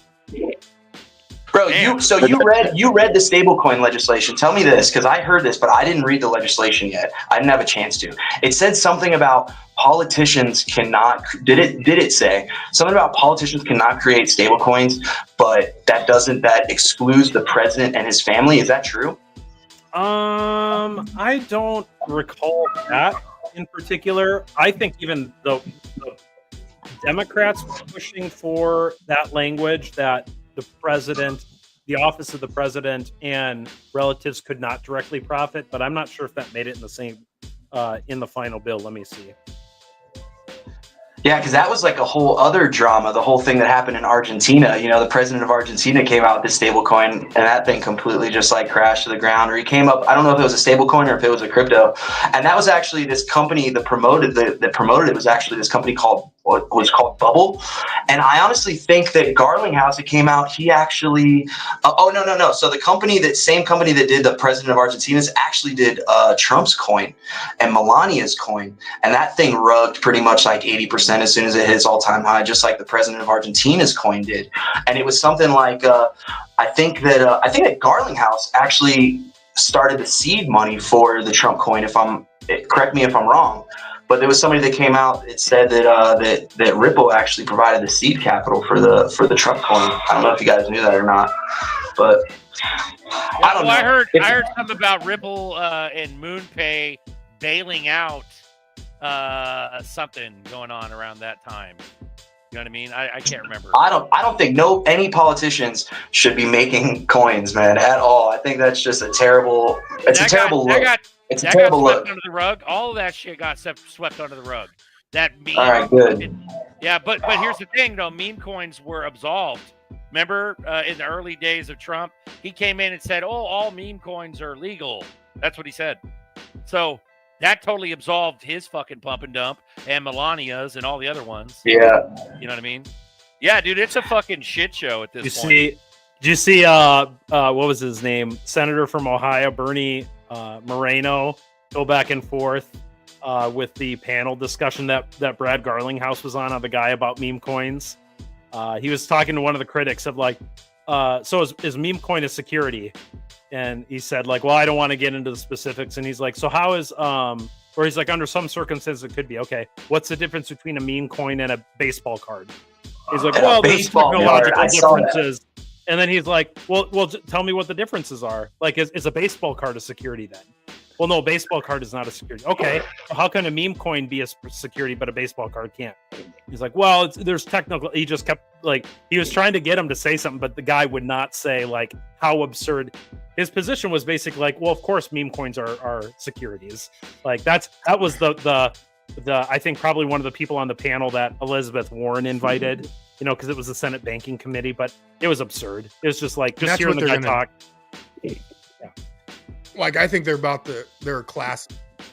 classifying everything, and like the difference between an NFT and just an NFT, right? Like NFTs are going to be separated into divisions of what they're going to be utilized for versus, oh no, they're all just NFTs, but one's a house and one's a fucking drawing. You know what I'm saying? So I think all that's going to be coming out with the regulation, because that's just vague as fuck, just NFT in itself, right? For what they want to use it for. And I think that's where we're at. But even with the stock thing, like once it's tokenized, they're not stocks no more. You know, and then you could convert it to a coin. And now, I mean, how many stocks is there? We don't, you know, coins, everything has a set supply. You know, some could have no supply where it's inflationary, but how many stocks are even out there? We don't fucking know. You just call your guy and say, I want to buy this stock. But how many stocks could they could just create as many as they want? You know what I'm saying? Like, here's that Genius Act shit. RN goes, the Genius Act includes a provision that prohibits members of Congress and senior executive branch officials from issuing a payment stablecoin product during their time in public service. But your question, or at least when OB was on here, his question was, can the president do it regardless of this? So that's I don't think that language, like there was a senator or several senators were pushing for a provision like that, like a conflict of interest. But there already is like conflict of interest laws that already exist that aren't really enforced. So it's kind of like, again, it's like a non-issue where it's like, well, we want to prevent the president from a conflict of interest. Like those ethic laws have existed for years and you're enforcing them on none of the current politicians. And so it's like, there already is a law for this. Well, right? Let's get rid of insider trading to start with. Yeah. How about that? These laws are already on the books. So it's like, it was just a smoke screen to try to slow down. You know, I'm sure this was a political puppet who was told to say, this is what you need to say in the hearing, right? From their whatever, who's ever pulling their strings. Probably the same person that's pulling Elizabeth Warren's strings, right? It's like if it was actually a meaningful thing, but it's like those laws already exist. Conflict of interest laws already exist that supposedly prevent elected officials from profiting from insider information. No enforcement going on anywhere. We just don't enforce it anywhere. Yeah. Yep, exactly. Miguel G, you said this probably 45 minutes ago. I highlighted it and I forgot, but no more bullish hour, guys. We're on a pause, man. We'll see if Baggy wants to pick it up or not. But we gave you almost 3 hours of crypto church today. So, we're making up for it. You're welcome. You're welcome. No, dude.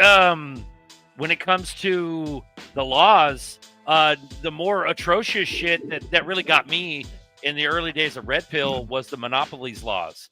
Like, for instance, you can go to fucking any city in the U.S. and you find the same shit. There's always some fucking chain grocery store that's owned by BlackRock, or there's always a Carl's Jr. or a Hardee's or a McDonald's. You know what I mean? So, monopolies laws. What happened to small business? Well, they got regulated out of fucking existence. That's what happened. Yeah, and China makes all our products still. Yeah. Sorry. You don't see that just with grocery stores. You see that like food service providers, so the people that grow your food. There's really only 3 companies that do it at the top. And same with oil. Everyone thinks of like the monopoly days when they split up. It wasn't JP Morgan. whoever was it JP Morgan? I think Who was the oil tycoon? Rockefeller. Rockefeller. There we go. Yeah, broke up his empire, and they made him make it into 15 companies. Well, if you look at it, what's happened over the last 50 years since they broke them all up, they've all consolidated again. Like, so they're just it's owned by BP, Shell. We went like this, and now we're back to this. Standard Oil, BP, Shell. Yeah, that's it. And if you go down your local car auto parts store and get their local brand CarQuest oil, it's Valvoline oil, all the same. Which is probably owned by Still Shell. a monopoly. Which is probably owned by BlackRock. Yeah, exactly. Pharmacopoeia.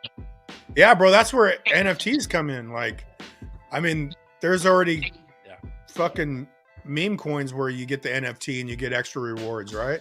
So you're gonna buy an NFT and then you're gonna get extra rewards just holding that NFT in your wallet when you scan the fucking QR code. You know what I'm saying? Dude, wait till the gamers realize that crypto's real and in all of their games. Yeah, that's. I think the NFT game for like credit card or royalty programs. I think that's where it's going to go. I don't. Fucking maybe huge, they'll have the McDonald's coin, but I think bigger than that, McDonald's will just give you an NFT based on how much you buy, and then that NFT will give you perks, right? Just like a credit card, right? You get the gold, platinum, sapphire, whatever, right? If you spend X amount, you get the black card. You get like. You're gonna get an NFT that's gonna give you some perk that you still had to spend oodles of money to get anyway. Oh, you just got the repackaging the same thing. Oh shit! You got the gold Ronald McDonald. Damn! You got the gold Ronald McDonald coin. Oh shit! NFT. Yeah. My thought though was, like people that think we're gonna flip switch, and utility, like. The companies that are existing already that's dominated, they're going to have utility, right? Versus just people spending money on their shit. How are they going to compete with an XRP, a Ripple, and the companies that are fucking going to blast the fuck off through utility, and they're going to be sitting over here with no utility trying to do it the old way? You know what I'm saying? So that's why I had the thought on stocks and all that. But yeah, man, we're in a good spot. Hey, quick shout out to Buckles for the donation. Appreciate it, brother, and you two up there, plumbing. Not a problem. Hey, I just want to key on what you guys are saying right there. But picture this. This is what's going to happen with the utility assets in crypto. And when you're gaming this new Grand Theft that's getting ready to come out, I think they're going back to Miami. But if you're in this game, and you're playing this game and you're like, damn, I want a hamburger. And this is for this generation coming up now. You queue out of that. You virtually go into a McDonald's. You walk up to the counter. You place your order virtually. Get a load of this, okay? You place your order and the order comes to you. You get it delivered to you. Click back, you go back into the game. You use your money. You're going to use your digital assets in ways that people have not a clue of this new world that's getting ready to happen. With the web, everything that's going to change the way there's a reason why the monetary system is the last thing to fall and the last thing to go digital. Everything else has. This is the last boot.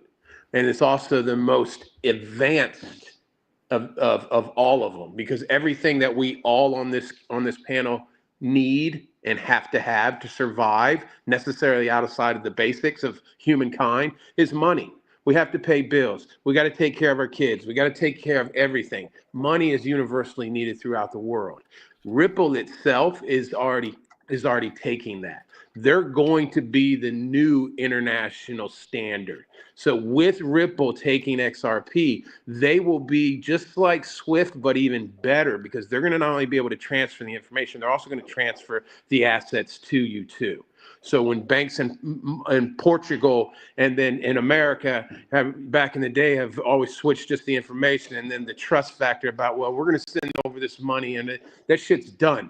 And this new world of quickness is gonna just sprinkle out throughout the whole new digital realm of worlds. That's why I tell y'all, if you have enough XRP, XDC, all these utility assets and everything else y'all personally like, if you're holding over 50,000 of them or more, you're going to be very happy that you did that. And if you're not holding 50,000, do your best to achieve it as quick as you can. And then once you hit that, just keep going.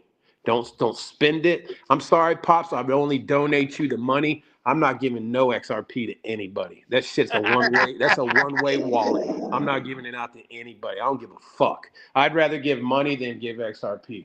It's just the thing I'm right now. It's just selfish, but it is. But that's my taste on it. I wanted to say something about banking when you all were talking about that earlier. I know some family that's in banking. They're not like, I can't say I'm firsthand information, but they're deep in it. And people relax with these wallets and the shit that we all have going on. Just relax, man. By the middle of next year, you bet your happy ass the big banks are going to be into crypto deep, real deep, and setting up retirement plans. This is the new world. This new generation, this what do they call them? The Apex generation, whatever they're called, and the Z's. This is all they understand. This is what they understand. And this is how you have to relate to this new generation. So it's just the clarity of understanding what's going on. And for us older people who are just, I say it's generation clarity. It's just, you'll get it. Pops got took by it. Some of us get took by it. You got to make sure you understand what you're doing. Make sure you understand what you're investing in. And just, you're taking chances, dude. You're taking big chances, but be patient. Banks are going to want to start staking. Be it if that's what they're going to call it, or they're going to call it something else. But they're going to want yours. They're going to want it. They're going to need it. So they're going to set up all kinds of plans are coming. And it's just because this is what's in the thing about you guys were talking about owning the crypto or having their different tokens. Costco's would do that. Hell, I would say, hey, you have Costco's on your Costco's card. You have Costco's money. Why wouldn't you want to spend that there? You get a cheaper cost, if you use their money rather than using, a regular digital money.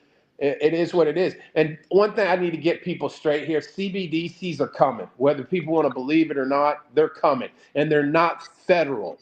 That's a central bank. It's not a federal bank. It's a central bank. Now, CBDs will be private. It'll be held by the Federal Reserve. It'll be exactly what it's called now.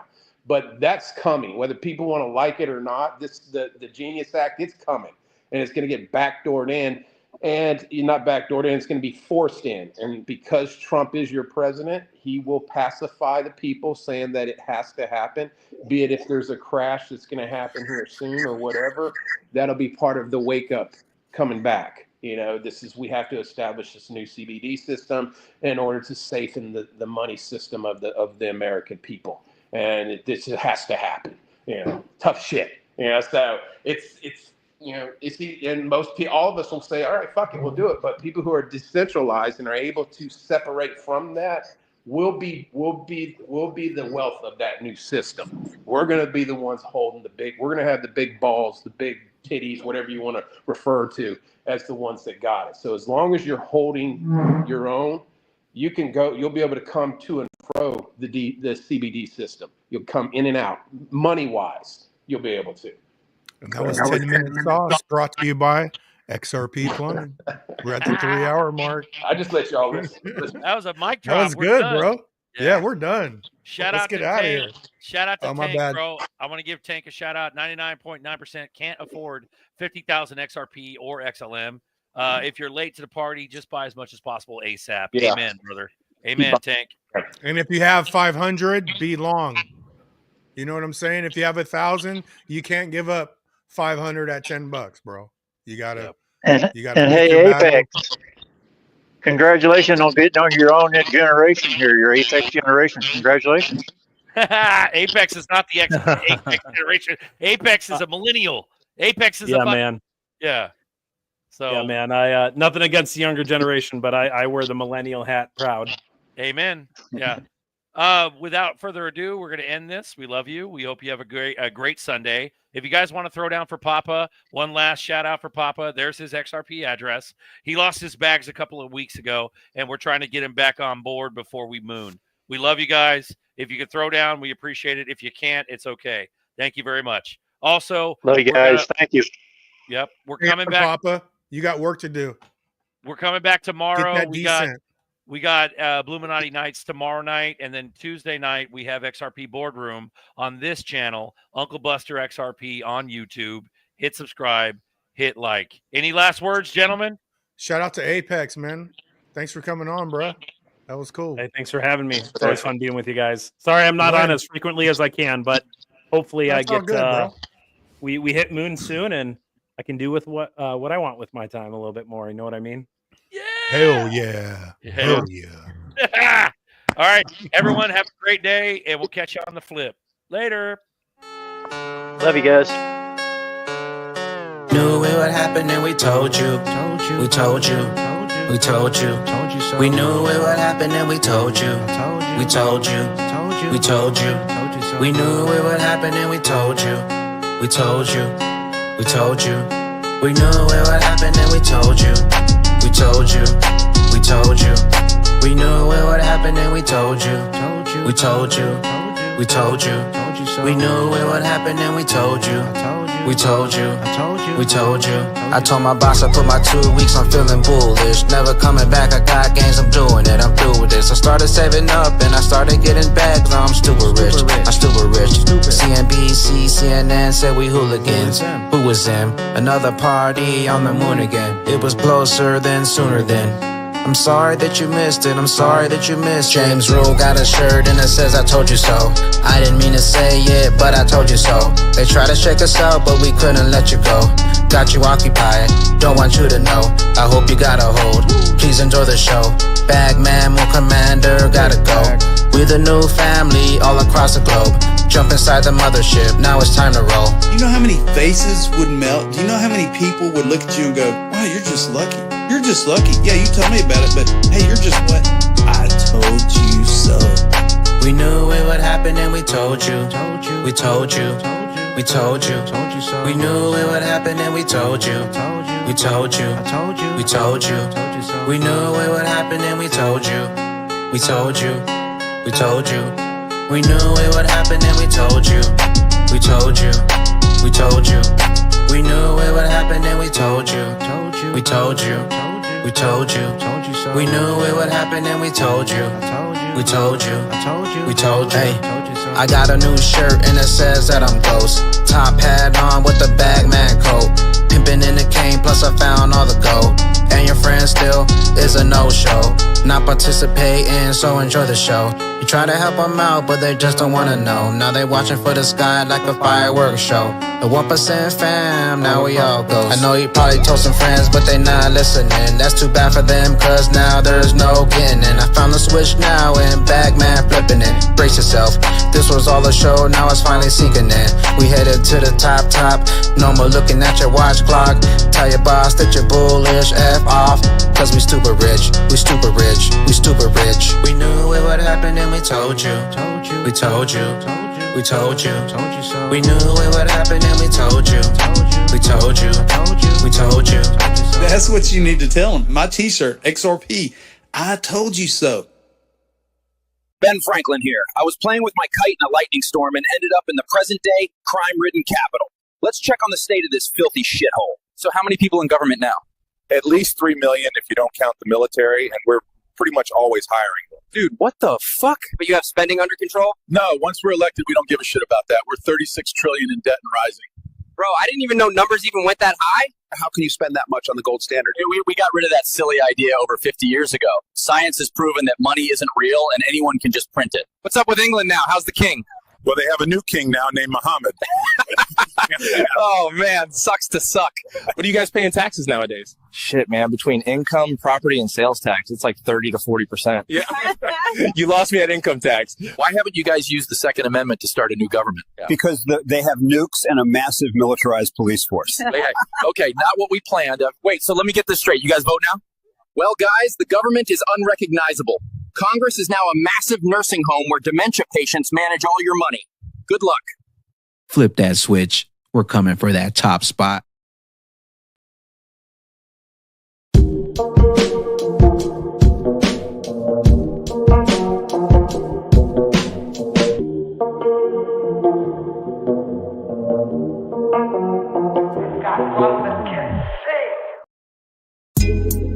Coffee time with Berserker and Uncle Buster. Doors open. Good to see you. You know where the coffee pot is. This is Berserker. Yo, this is Uncle Buster. Get a cup. Let's talk crypto. Yeah, dude. This coffee's bomb. Nothing comes between me and my XRP.